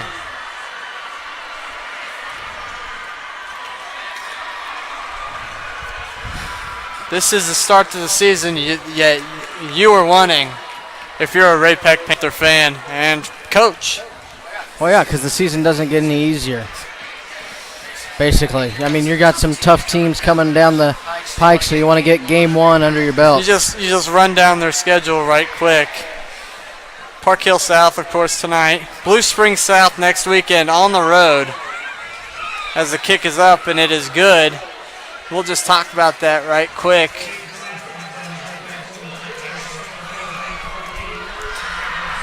Rockhurst at home in game 3.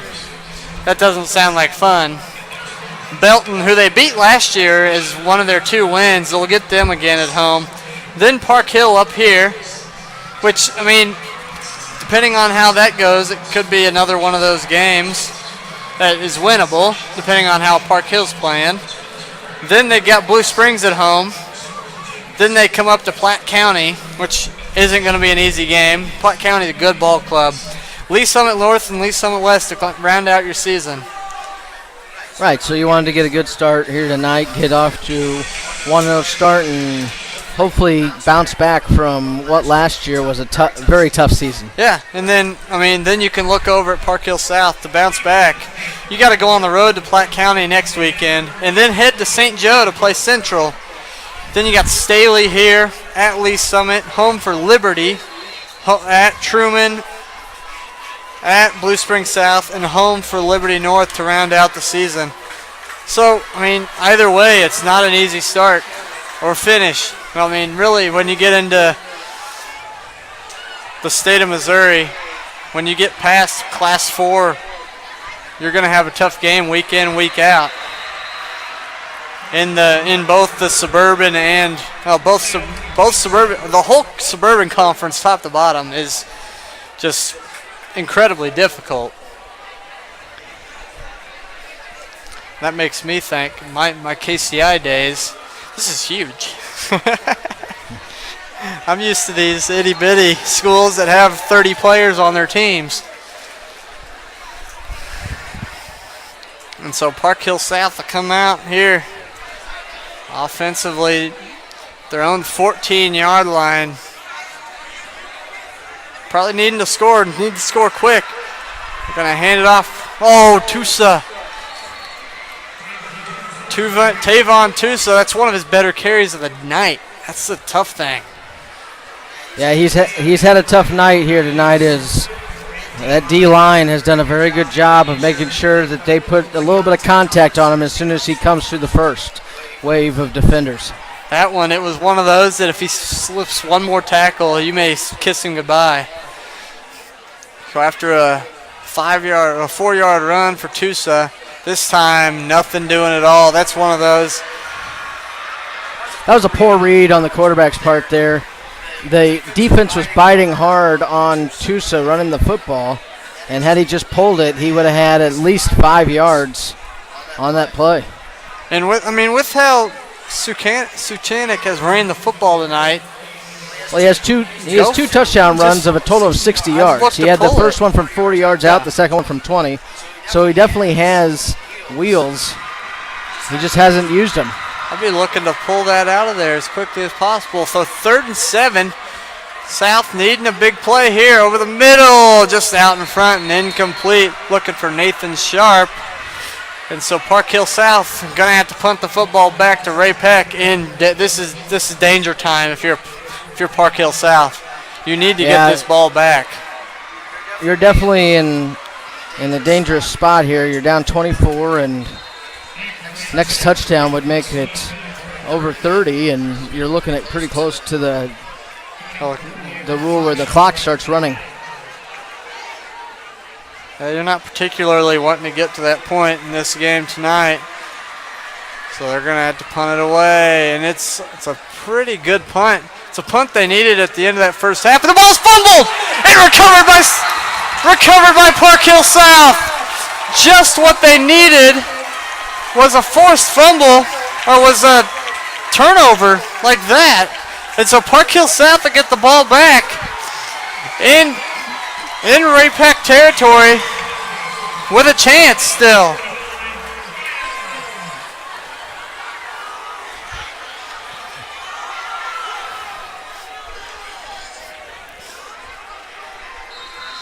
It was a good high punt on that time, and it made it really difficult to catch. Those high punts are really difficult.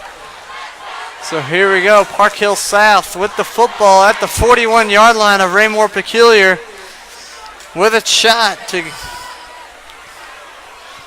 make something happen. They're going with the Wildcat and a flag on the play. It's going to be a false start. Not really what you wanted to start with here as you were for Park Hill South. Not really the start you wanted to this drive. So we first down 15 upcoming.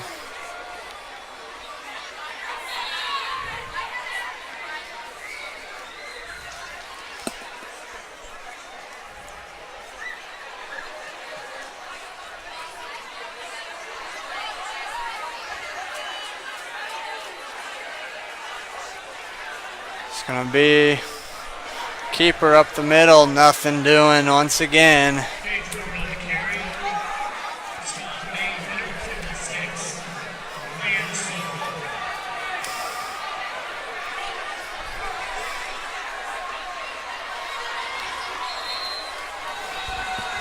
Stopped at the line, 2nd down, 15 upcoming for Park Hill South.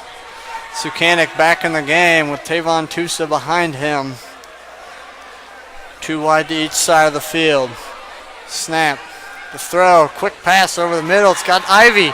Ivy down to about the 30-yard line. It's going to be good enough for the 1st down. On a good short pass.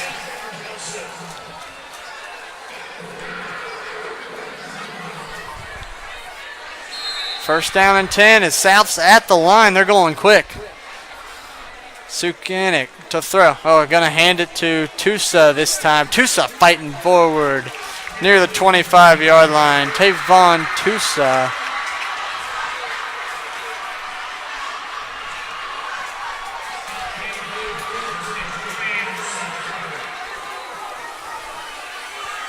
Tavon Tusa with a good 5-yard run. And it's 2nd down and 5 to throw. Sukanik rolling out. Gonna throw out where there's, it looked like he just threw it away. Good smart decision instead of chucking one up for grabs after what's happened earlier in the game. 3rd and 5. 3rd and 5 for Park Hill South here.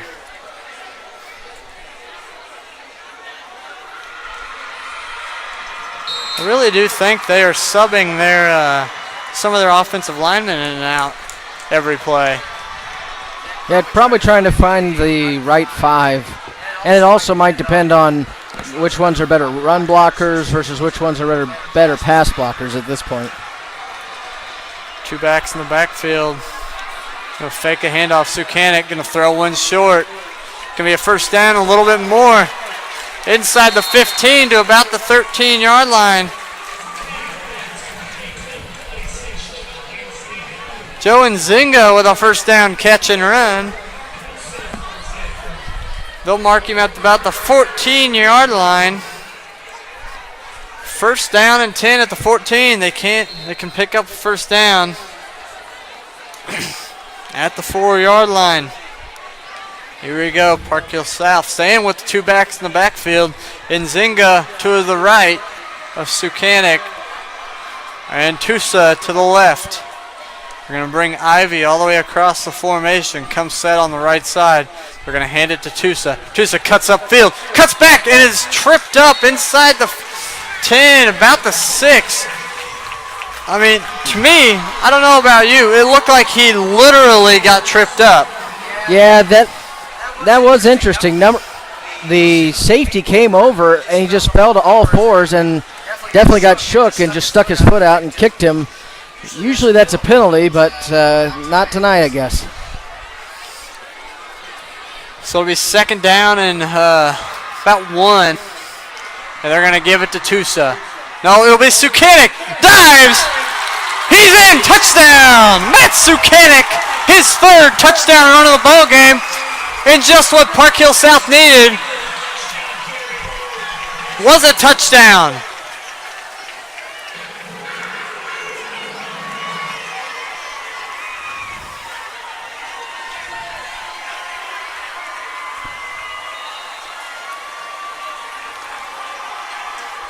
Just what they needed was to get back on the board and make it 38-20 following the big turnover.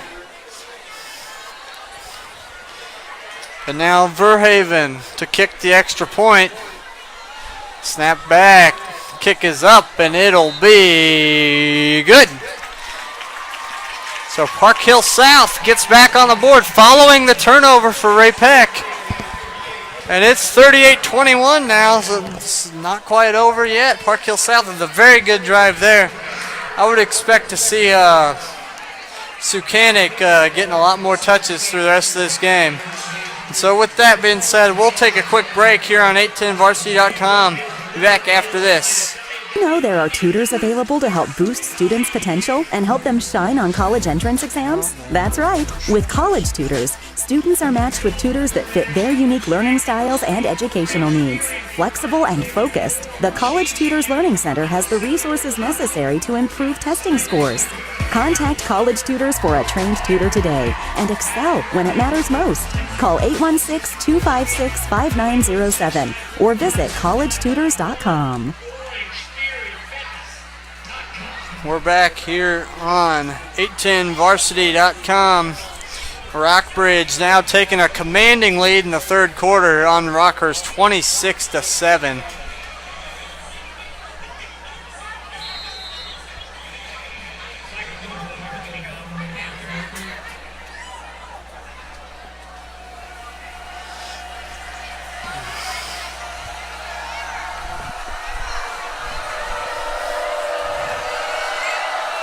So they kick it away, Verhoeven. It's an onside kick. It'll be out of bounds.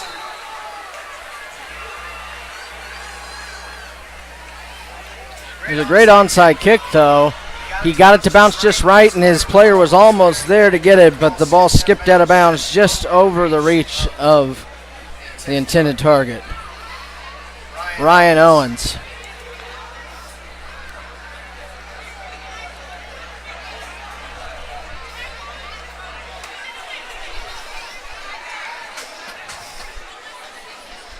I mean, it completely caught them off guard.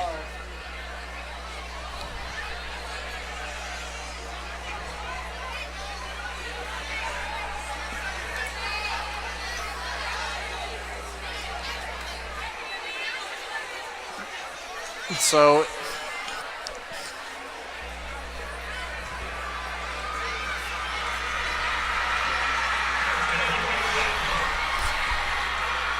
now out in the wing tee, Park Hill South. This is where their defense needs to step up big.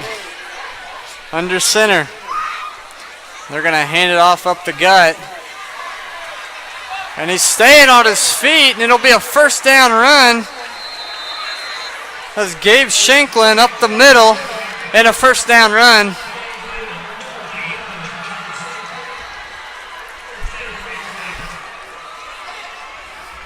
This is the point in the game where I'm just wondering, we've barely said a word about either Antonoso Rubin or Addison Snowball. He made that one play in the first quarter, Snowball did, to knock a pass down, and we really haven't said much anything since then.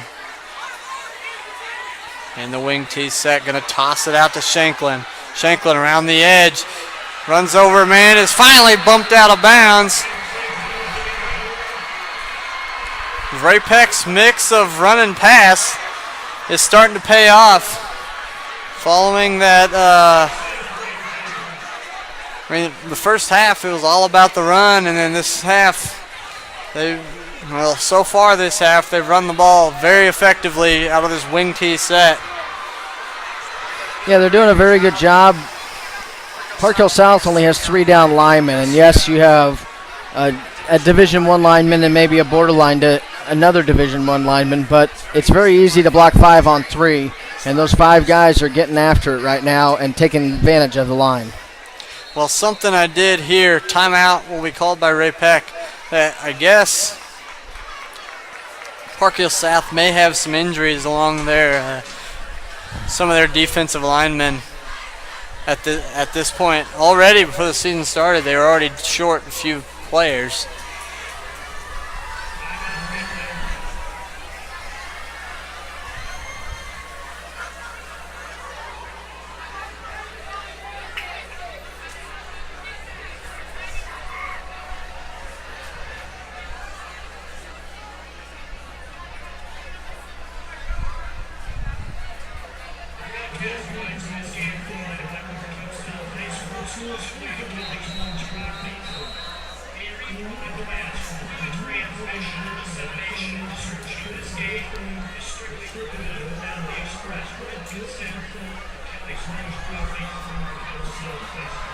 Kearney 46, Harrisonville nothing at the end of 3 quarters.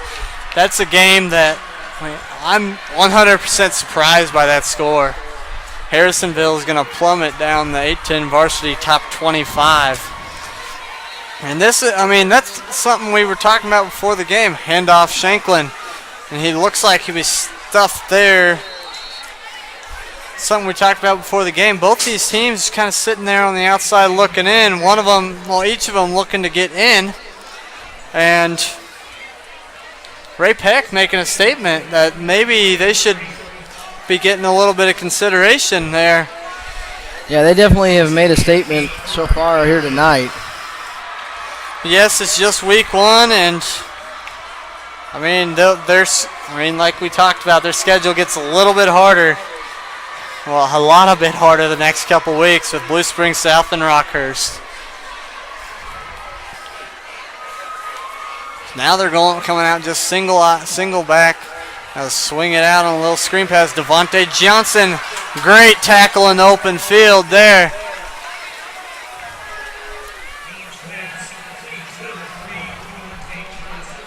That's Ryan Owens. Ryan Owens with a great tackle in the open field. If he slips that tackle, he may go the distance. It's a big 3rd and 5 here for the Park Hill South Panther defense. This is where you need your big guy to step up to throw. Outside will be caught out there. That pass caught by Javon Williams. Miller just took the snap and just threw it up to his big 6'4" wide receiver for the first down. Yeah, and Hunter Johnson's given up a few inches out there, and he did everything he could to stick with him, but unfortunately Johnson was able to come down with the ball there for first down. So it'll be first down and goal from the 9 here for Ray-Pec. It's going to be a draw play. Fumbled on the play. The ball's on the ground. Park Hill South's defense saying they have it. And they're going to rule it second down. Near disaster for Ray-Pec again. Still leading 38-21, down just crossed 2 minutes here in the second half, or here in this third quarter.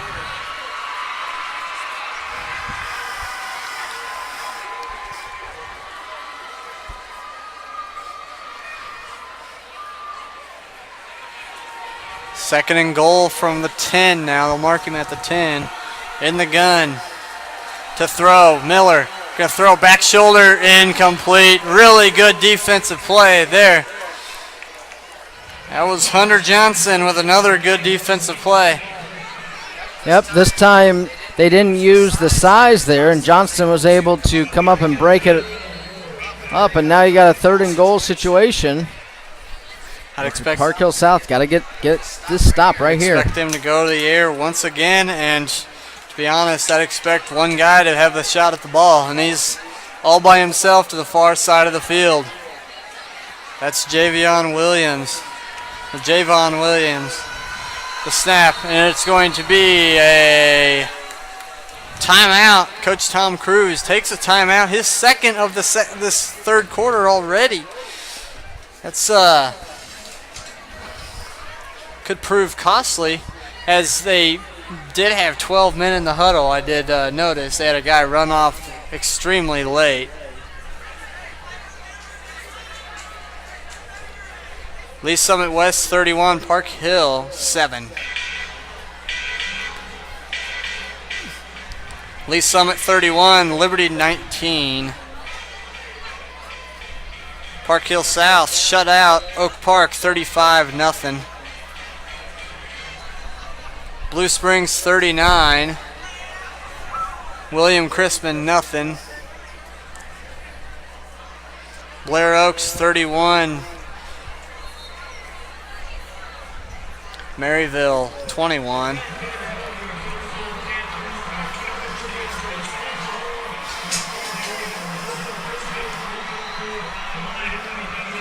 So here we go. Big third down here for the Ray-Pec offense and the Park Hill South defense.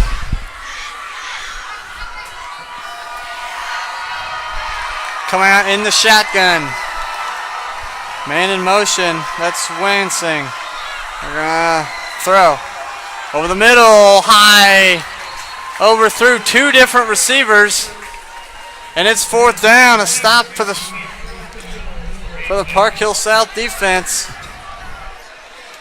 And a field goal coming up. It's a big field goal here for Ray-Pec. Field goal puts them up by 3 scores again. Well, they're still up 3 scores, but a field goal puts them up 41-21. Be a 26-yard attempt here. Snap back, kick up. It is good. So Ray-Pec sends their lead.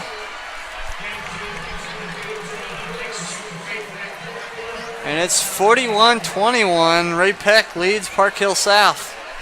So we'll take a break and be back after this on 810varsity.com. Chiefs checking from Community America. High school sports fans, Trent Green here, and when I want the latest scores and news, there's only one place I go, 810varsity.com. Live scores, features, brackets, and even watch games live on the laptop, phone, or mobile device. Watch the Lee Summit, Blue Springs, and Park Hill schools, Blue Valleys, Olathe, Rockhurst, Miege, Lansing. The list goes on and on into Missouri and Kansas. And playoff broadcasts too, plus top 25, awards, and more. Check it out now, Kansas City's home for high school sports, 810varsity.com. And we're back here on 810varsity.com. I'm Nathan Kendall with my partner Matt Moon. Kick is away, and it's a side spinning kick. It's going to be tough to handle.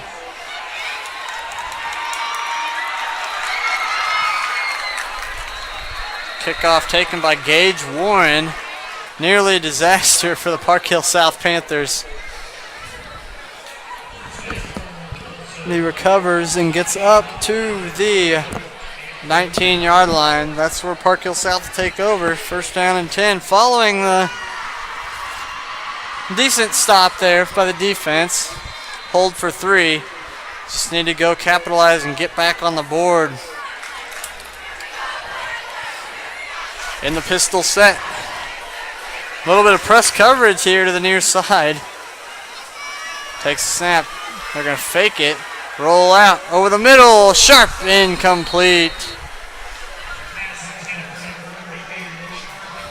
I don't know what it is. Since that second pick there in the first half, Sukanik hasn't looked quite as sharp. Yeah, he's not stepping into the throws.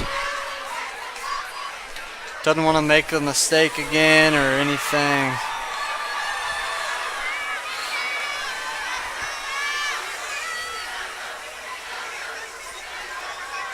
Gonna hand it off. Tusa hitting the backfield, and he will go down inside the 15-yard line. Tavon Tusa is dropped back at the 15, so it'll be 3rd down and 14 upcoming for the Park Hill South Panthers.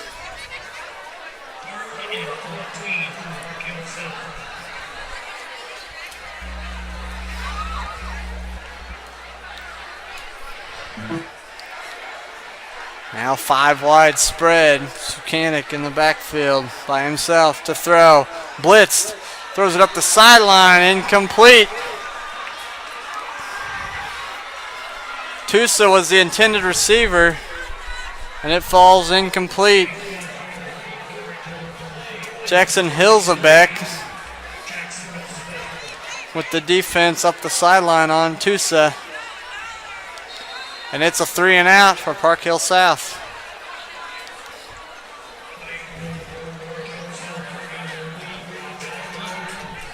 Brock Ivy to punt.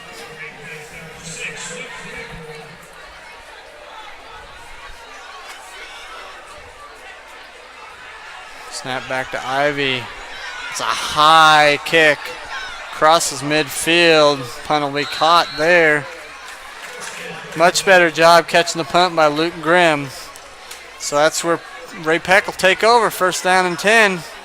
10 seconds to play here in the 3rd quarter.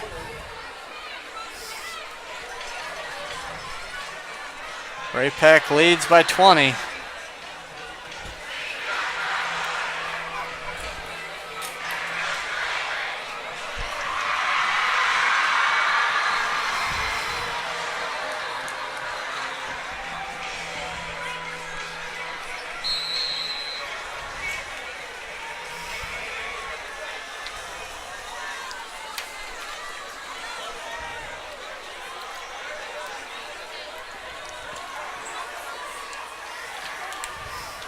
In the wing tee set. Park Hill South. Man in motion, they're going to hand it on the little double reverse. That was number 5, Brandon Reyes with the carry. And that'll be the end of 3 quarters here from Park Hill High School.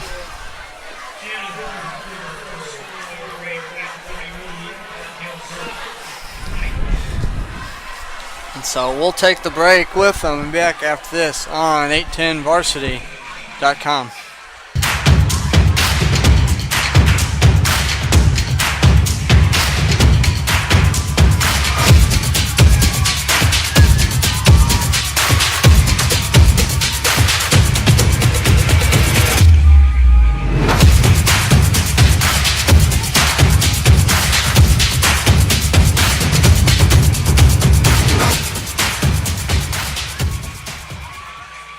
For the best gourmet pizza in the Northland, don't look any farther than Stone Canyon Pizza in Parkville. Locally owned and operated since 1995, Stone Canyon's pizzas are made to order from the freshest ingredients. Visit either location for lunch or an enjoyable evening in downtown Parkville or the Zona Rosa location across from Barnes & Noble. And of course, visit anytime at StoneCanyonPizza.com. Stone Canyon Pizza, a fixture in Parkville and we are back here on 810varsity.com. Start of the 4th quarter is underway. Raymore-Peculiar with a 41-21 lead here in the opening game of the season. And a false start here on the near side, so it'll be 2nd down and 14 upcoming for Raymore-Peculiar. This will be a big win for Ray-Pec. If they can complete this victory, be a really good opening season victory for the Ray-Pec Panthers, considering the conference they're in, the district, everything. Be a good momentum booster, and I mean they're showing that they've got some talent on both sides of the ball. Your center, it's going to be a pass outside. Slipped a tackle and is popped down. Javon Williams with the catch, and he is popped. Mike Sachanik still coming up and making hits late in the game. The junior not wanting this game to end like this. 3rd down 4 upcoming. Big 3rd down here for the Park Hill South defense. If they can get this stopped, then it's going to be huge. They get the ball back down by 20. They're shifting as Antonosa Rubin goes to the nose tackle spot. Going to toss it out. And that play was completely read. It was read really, really well.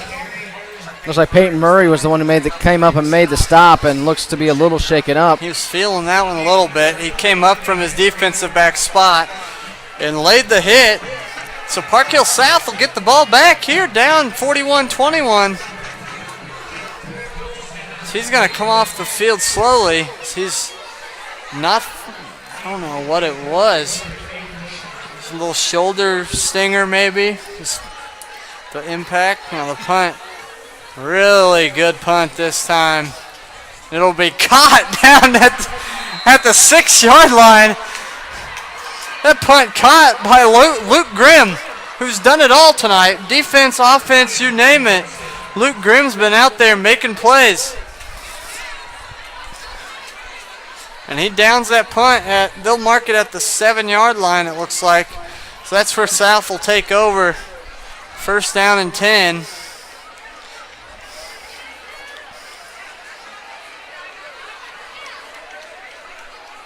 Really good punt there by Brenton Eggers. One of those, that stat they keep inside the 20, that goes down in the book as an inside the 20. And they're going to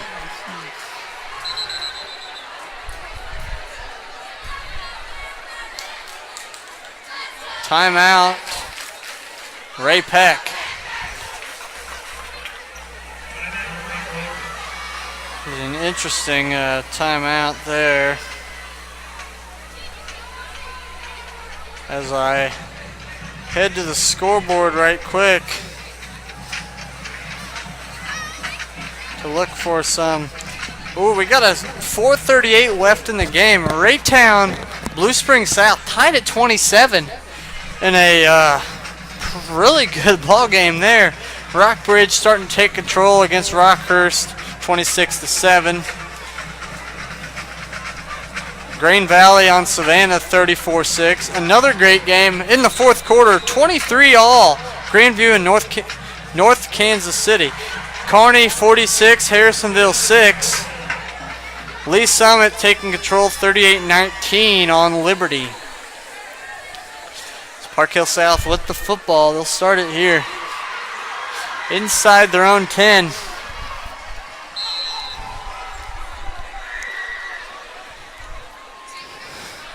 They shift their tight end to the other side. They're going to hand it off. Tusa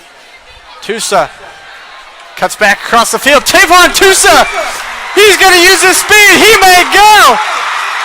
They got the angle on him. Tavon Tusa, his biggest carry of the ball game. Way down there. They'll mark him down. They'll mark him out at, trying to see where they end up marking him. Looks like about the 23-yard line. The 23-yard line. A big carry for Tavon Tusa. And it's first down and 10 for the Park Hill South Panthers here with 10:20 to play in this ball game. He well over doubled his rushing total for the night, and that'll put him up over 100. Yeah, he just needed one more block, and it would have sprung him. He started that over to the far left side of the field. You could see him as he got over here, started to run out of gas. Not quite got all the conditioning in quite yet here, as it's just the first game of the year. But a big play nonetheless, and they're going to run. Looks like that was a mistake there. That Sukanik. I don't know who ran the wrong way. Well, half the offense ran to the left, the other half ran to the right. May have been a design type play. Try to get everybody shift that way, but not this time. So it'll be a loss of 3. So it'll be second down and about 13 on the play. Back at the 27-yard line. Staying in the pistol.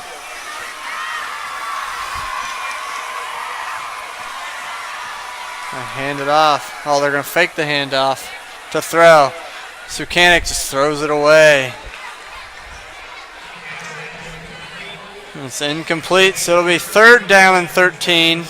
I mean, at this point, 9:34 to play, down 41-21. 2 down territory from here. Yeah, I mean, you have to at this point because a field goal really does you no good. It still makes it a 3-possession ball game. So yeah, you're looking at 4 down territory. Staying in the pistol. I wouldn't be shocked to see a Tusa run here again. We're going to fake the handoff. Throw over the middle. It'll be incomplete. Overshoots his man, but lots of pressure. They're looking for his favorite target, Nathan Sharp, but another injury, or an injury here for Raymore-Peculiar. And Park Hill South will take a timeout. Okay. They'll just make it an injury timeout. The South is probably, this will just help them because you know they probably were going to take a timeout anyway. So you need, this is where you got to draw up your best play. Right. And I wouldn't be shocked to see a play action pass again like they ran earlier.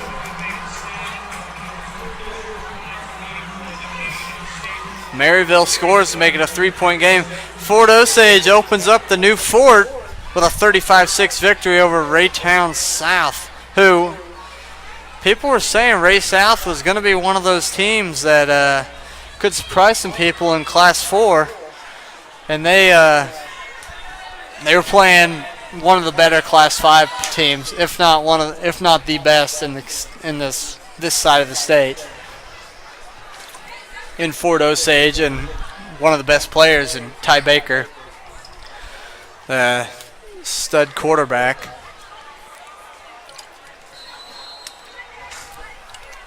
From Fort Osage. And so here we go. 4th down and 13. Staying in the pistol, 2 wides to each side of the field. Gonna fake a handoff. Tusa picks up a block, tosses one up into the end zone, and it's caught! Touchdown, Park Hill South!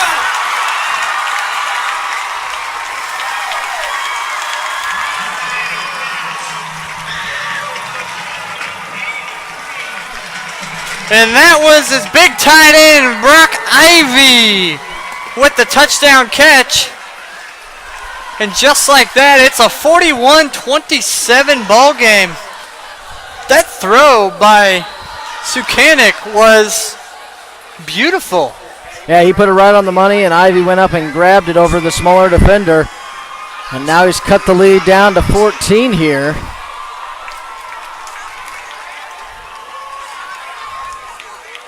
And now there's just too many people on the field. They're going to have to call another timeout. Timeout. That's definitely disappointing. So you got to burn I believe, your second timeout of the half. And this one not in a good spot, as you're already struggling. Defensively, you're struggling a little bit. But your offense has found a beat here in the second half. That throw, though, by Sukanik to find his favorite target of the day with Brock Ivy, and the catch went up over a defender. Catch. And so 41-27, extra point pending here for Verhaven.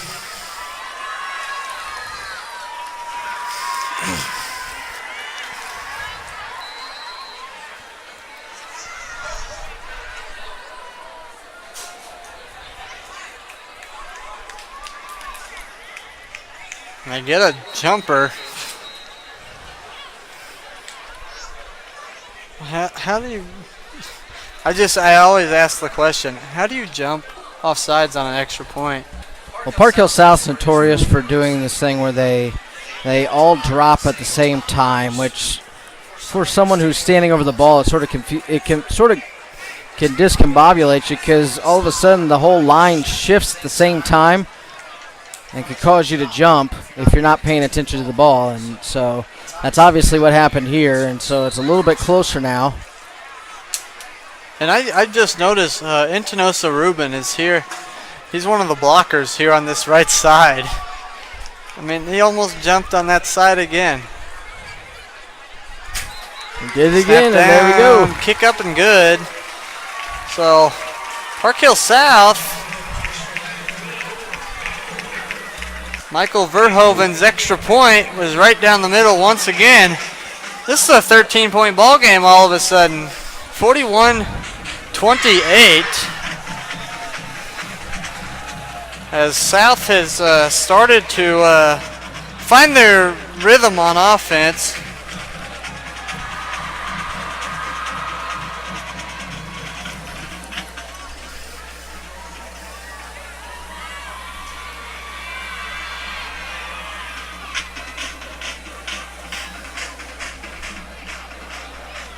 And so now they will have to be interested to see if they go for the onside kick again, or if they'll just boot it deep and just play defense.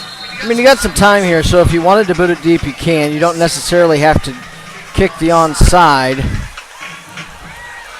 I mean, obviously, after your next score, you would have to, especially since you burn 2 timeouts.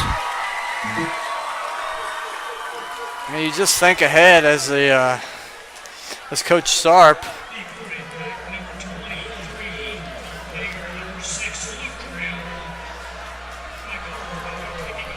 I mean, it's not. I guess they did move a few guys a little bit closer, but not quite everybody. And a little pooch kick down in the middle. It's gonna be caught. That's actually not what you wanted to do there, but yeah, at that point, that one right there, you're hoping that you got a guy wearing like number 50 or number 64 right there, trying to catch that kick, not number 30. So that's not the ideal person right there in the middle of the field.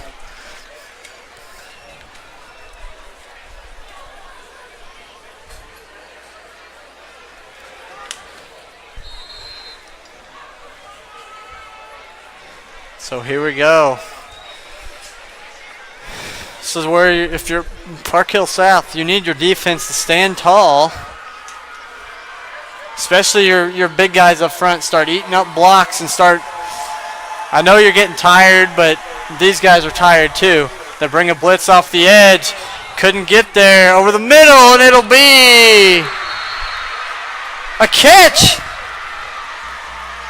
They'll call that a catch. they're very lucky they don't have instant replay. That definitely looked like that hit the ground as he was sliding. Luke Grimm with the catch and a first down. Yeah, that was one that you wish. I mean, at some point, I'm sure high school will end up getting that with every team showing all their games. Would not be surprised if at some point there's high school instant replay, only for things like that. Now to throw. Hey, Williams, the catch. Looked like a little mix-up there. They thought they were running a screen. Williams caught it, even though he wasn't quite sure if that was right.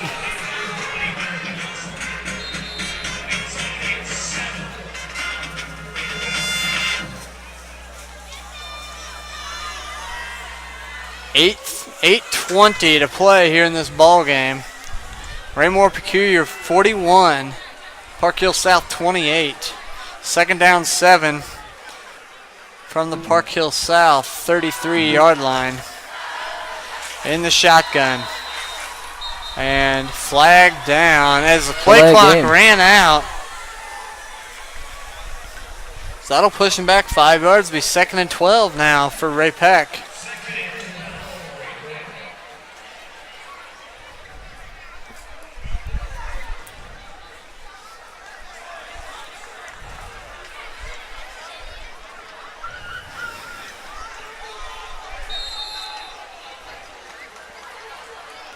Second down 12.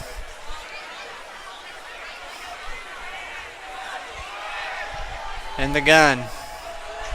Gonna fake a handoff, throw out to the near side, overthrows a man. As Peyton Murray, he was just like, I'm not going at the ball. I'm going to hit him. It's incomplete, and it'll be 3rd down at 12. Big 3rd down here for Park Hill South. You get a stop, you force a punt, because this is well out of field goal range for the Ray-Pec kicker. It'll be a sack! They drew up a blitz, and that's Kellen Danielson. Busts through, sacks Grant Miller. And it's punt formation time for the Ray-Pec Panthers.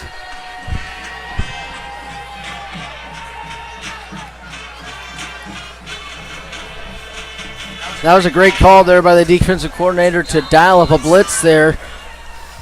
We hadn't seen a lot up the middle. We've seen the D-line really try to hold the blocks as much as possible, and this time they ran a stunt and got the linebacker free through the middle. And that's one of those plays, it's not particularly made by Well, it's one of those plays that you've got those guys on the D-line that make a lot of attention. And then, because when you got two guys blocking Ruben, and then, yeah, they see they're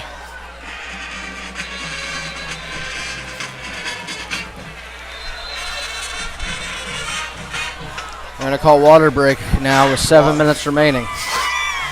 Oh, good time for a water break here on 810varsity.com. And we're going to take the break with them and thank some of our sponsors for this game. And back after this on 810varsity.com. Chiefs checking from Community America gets you closer to the game. Is there any better way to get closer? Hey, man. Go long.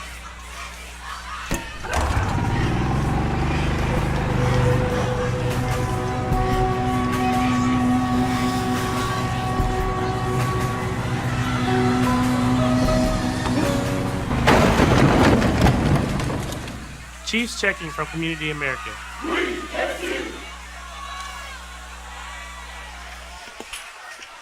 For the best gourmet pizza in the Northland, don't look any farther than Stone Canyon Pizza in Parkville. Locally owned and operated since 1995, Stone Canyon's pizzas are made to order from the freshest ingredients. Visit either location for lunch or an enjoyable evening in downtown Parkville. And we're back here on 810varsity.com. Park Hill South with the football down 41-28 handoff. Tavon Tusa makes something out of nothing. Looked like he was stopped for a loss in the backfield and ended up getting about 3 yards on the play. One score of note, Rockhurst falls to Rockbridge 33-21. They made a little bit of a comeback there late, but I mean, that's kind of a big one in the city. That'll Rockhurst is sitting at, I think, number 8 in the 810 varsity top 25, so they'll take a little bit of a drop. Man in motion, Tusa. They got quads to the near side. It's going to be a quarterback draw. Again, not understanding the play calling there. It's under 7 minutes here. You guys got to start thinking more vertical and less horizontal. I mean, and that was, again, one of those plays where you want them to focus on Tusa as he goes in motion and not – that's a play that they did run earlier for a touchdown, but that was made by Sukanik with his athletic ability getting out in the open field. And so 3rd down and 6. I mean, it's 4-down territory no matter what on this drive. So come out in the pistol set, trips to the near side. Back to throw. They're going to roll to the right, throw a little short pass, caught by Ivy. But just for a short gain, and it's going to be a 4th down.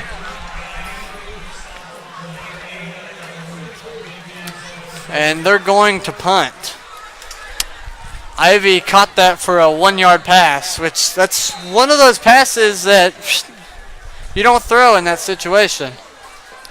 I mean, yeah, it looked like it was a quick read, and for as good as that last drive was, this drive was not very well called. Brock Ivy to punt. It's still a situation where, I mean, a fake could happen with Peyton Murray there at the up man. But it's going to be a punt. Ivy boots it away, and it's a high punt. It's going to be a fair catch called for, and fair catch called for and made. A close one there by Luke Grimm. So it's going to be 1st down at their own 44-yard line here for the Ray-Pec Panthers.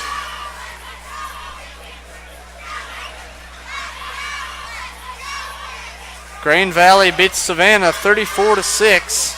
Grain Valley's first time they've been in the Suburban White, I believe. Their very first game as a conference member there is a victory over an MEC conference foe in Savannah. So here we go, handoff up the middle. Not a lot of room, but that's Brandon Rayos. This is smart here, especially the way they ran the ball earlier here. You pick up 4 or 5 yards, run the clock, And right here, you're going to be able to run the clock under the 4-minute mark. So I believe Park Hill South only has one timeout. Park Hill South has one timeout, and same with Ray-Pec. They've only got one timeout themselves as well. Staying in the wing T sets. It's the wing back to the near side. It's a tighter. He's a little bit tighter than normal wing T sets are. So he'll go back up the middle. Reyes, not much room. Might just get back to the line of scrimmage. But what I was saying is a lot of times, like for instance, me, I did Maryville games, and that's what they ran. And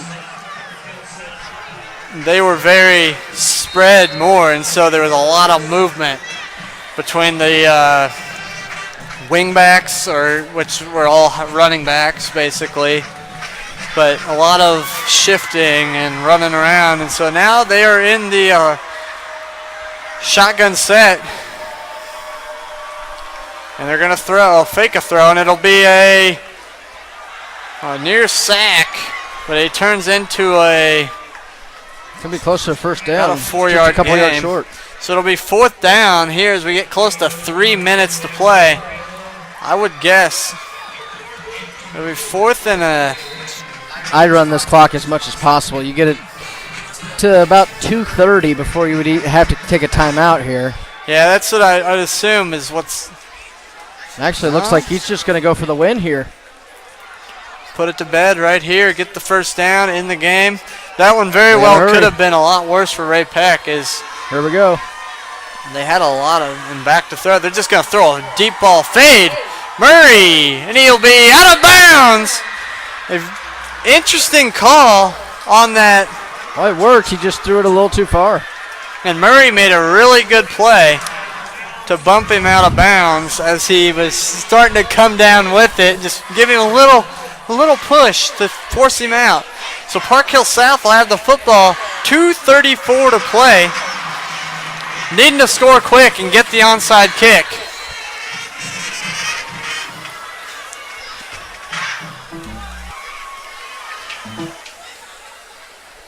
It's where the last possession would have been huge for Park Hill South to get on the board. In the pistol, expect a lot of long routes over the middle. Caught by Ivy. Ivy stays on his feet. Ivy's gonna score! Touchdown! Park Hill South! Brock Ivy hits pay dirt. And just like that, it's 41-34.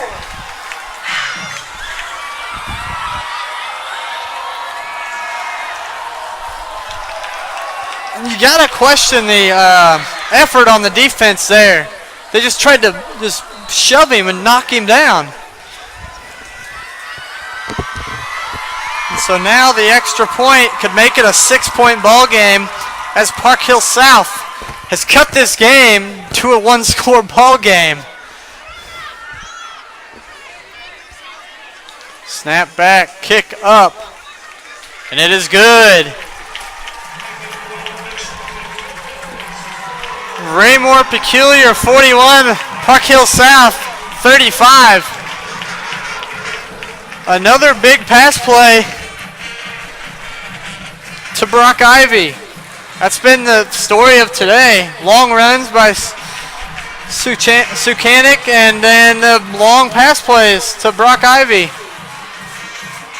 Coach Sharp here is going to have to call his best onside kick play. Try to get it back. You only got one timeout. You really benefited from the fact that Ray-Pec tried to go for the first down there instead of punting it away. So you got lucky there. And now you got to see, just see what happens here. Try to get this onside kick. I mean, for the onside kick, you just find the biggest guy on the front line and kick it straight at him and hope that he can't catch the ball. And so they will I'd be like, let's just, right here about the 40-yard line, and just go get it. I just kick a little pooch kick out here behind there, and let's just go get it, guys. I'd really think about that. But we'll see what coach is drawing up and what they've worked on here in the last. I mean, I'm sure they've worked on this situation, and they're going to kick it short. And that ball's free. This is good. This is actually smart. And that ball is recovered inside the 10 at the 9-yard line. They were hoping that would happen just a little bit longer. And so 41-35 is our score here. It's Park Hill South at 1 point. Well, 1 first down, it's ball game. So here are your defense. You gotta do everything else. You gotta sell out.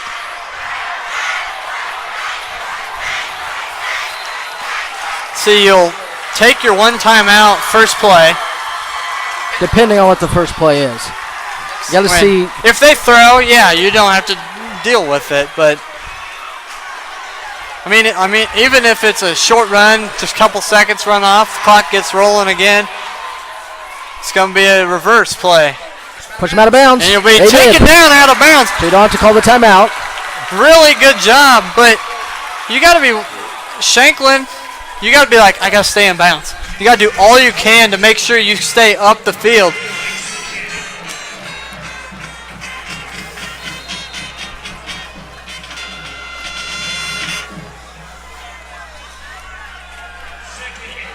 So 2:17 to play, 2nd down and 8. Upcoming for the Ray-Pec Panthers. As the crowd gets up and going here, it's going to be a handoff up the middle. So what do you do here if you're Coach Sharp? They're going to let it run. Or no, they will take a timeout. Coach Sharp takes the timeout as 3rd down and be about 3rd down and 10 coming up. And that was smart because now you've put them in a long 3rd down possession. They can't run the clock waiting to take it. And so you're going to want here, you know where the first down is. You can't let them get it. Sure, whatever they get, if they get it and catch it, you tackle them as soon as possible or you force them out of bounds. And know that the clock is going to run. Like it's just going to happen. Do everything you can. Don't get a penalty. And get this stop. So what you'd expect is they run the ball, you stop them. They take it all the way down, take a timeout before they punt. I would assume, at least if I was Coach Tom Cruise, that's what I would do. I would use my last timeout on that right before the punt. And already be talking to your defense, telling them, guys, you got to step up.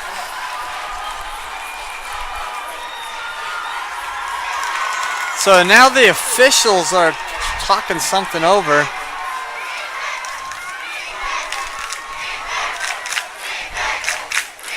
Probably confirming timeouts. Yeah, Park Hill South should have 0, and Ray-Pec should have 1 timeout left. Unless they think that Ray-Pec or Park Hill South is, I don't know. Either way, it will be 3rd down, and they're coming out with the shotgun set. Now, if they throw here, it would be, if they throw and get the first down, okay. If they throw and it's an incomplete pass, and they're going to throw. They're going to go down the field. It's going to be incomplete. And remember earlier when I said if you would have looked and you would have thought they need a replay, that would have been one right there where you possibly would have needed a replay too. I don't know for sure that it hit the ground, but the official was pretty close in that situation.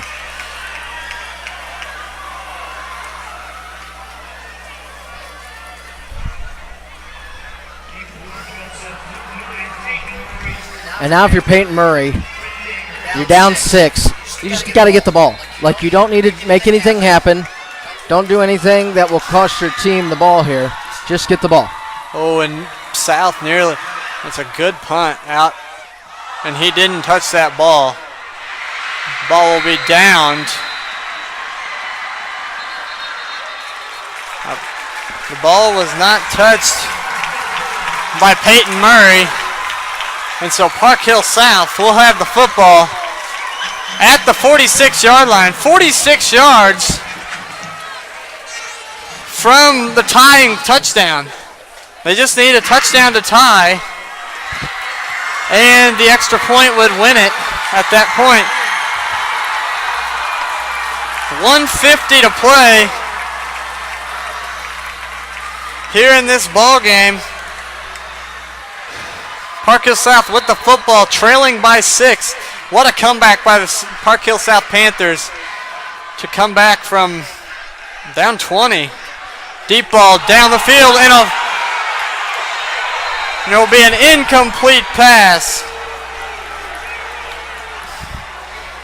The ball falls incomplete with 1:44 to play.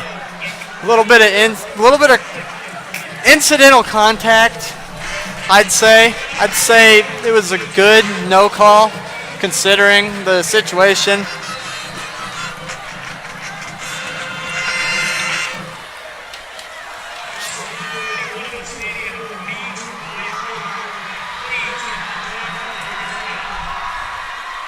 All right, 2nd down and 10 from the 46-yard line. 1:44 to play. Sukanik fakes a handoff again. Deep down the field. This ball is going to be incomplete. That was great defense. Defense by... You don't want to question them too much, but the whole team was getting ready to blitz. That would have been a perfect time to run a screen pass right over the middle, something like that. Running deep fades isn't going to work. You need to start working the middle again. You got 2 downs. Get this first down first, and then worry about the end zone. The clock stops with the first down. You just get up. You just have 2 plays. If you just get plays ready. That's something they'll work on more. They bring a little bit of a blitz down low, and it's picked off. And there he goes. Luke Grimm, touchdown. Raymore-Peculiar as Sukanik had was hit low on the pass.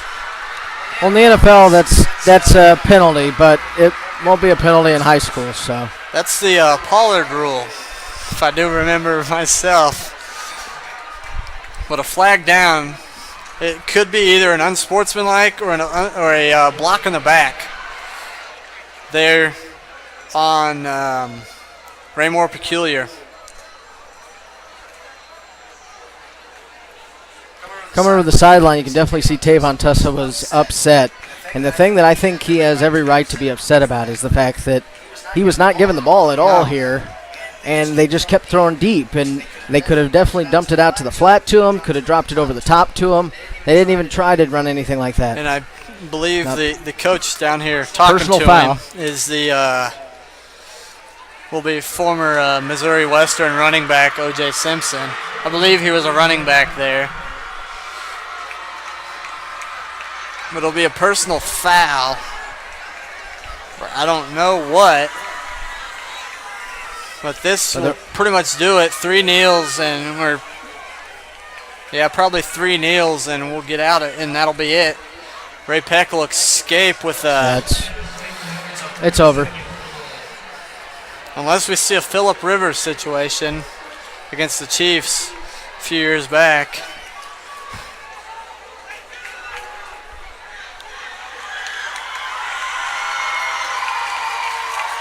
So they backed them up for the 15 yards, and they'll just sit on the ball. The question is, how is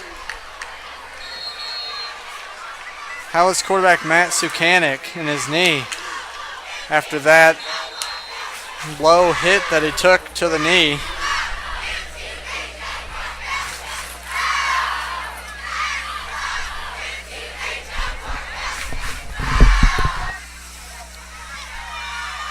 back it up, and they'll let the clock. The ball is set. The clock will run. This one they can take it down to about 40 seconds.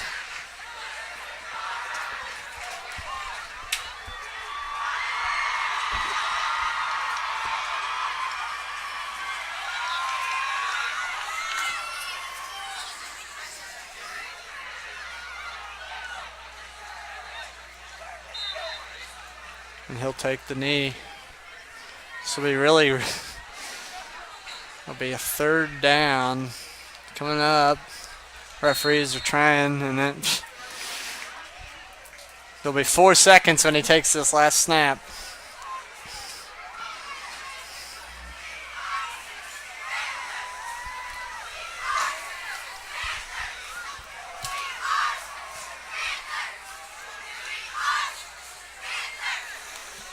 Takes the snap and takes the knee.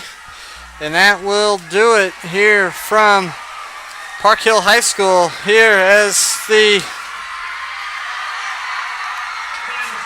Ray-Pec Panthers make the trip up here to Kansas City, Missouri, and knock off the Park Hill South Panthers 41-35 in a game that was a very close game. And Ray-Pec, they had the game looked like one there for a while, and then it kind of slipped away from them. And Park Hill South had the opportunity to get there, to have a chance to go down and win the game late. And so that will do it here from Park Hill High School. I'd like to say thank you for joining us. And once again, Raymore-Peculiar 41. Park Hill South 35. Each team will be back in action next week. Ray-Pec, they will be on the road at Blue Springs South, and what will be a pretty tough game for them there. And Park Hill South will head out on the road to Platte County, where that will be also a very difficult ball game. So I just want to say thank you for watching, and we'll talk to you again next week as Park Hill, they will be here for their first home game next weekend versus Liberty, I do believe. So thank you for watching, and have a great night.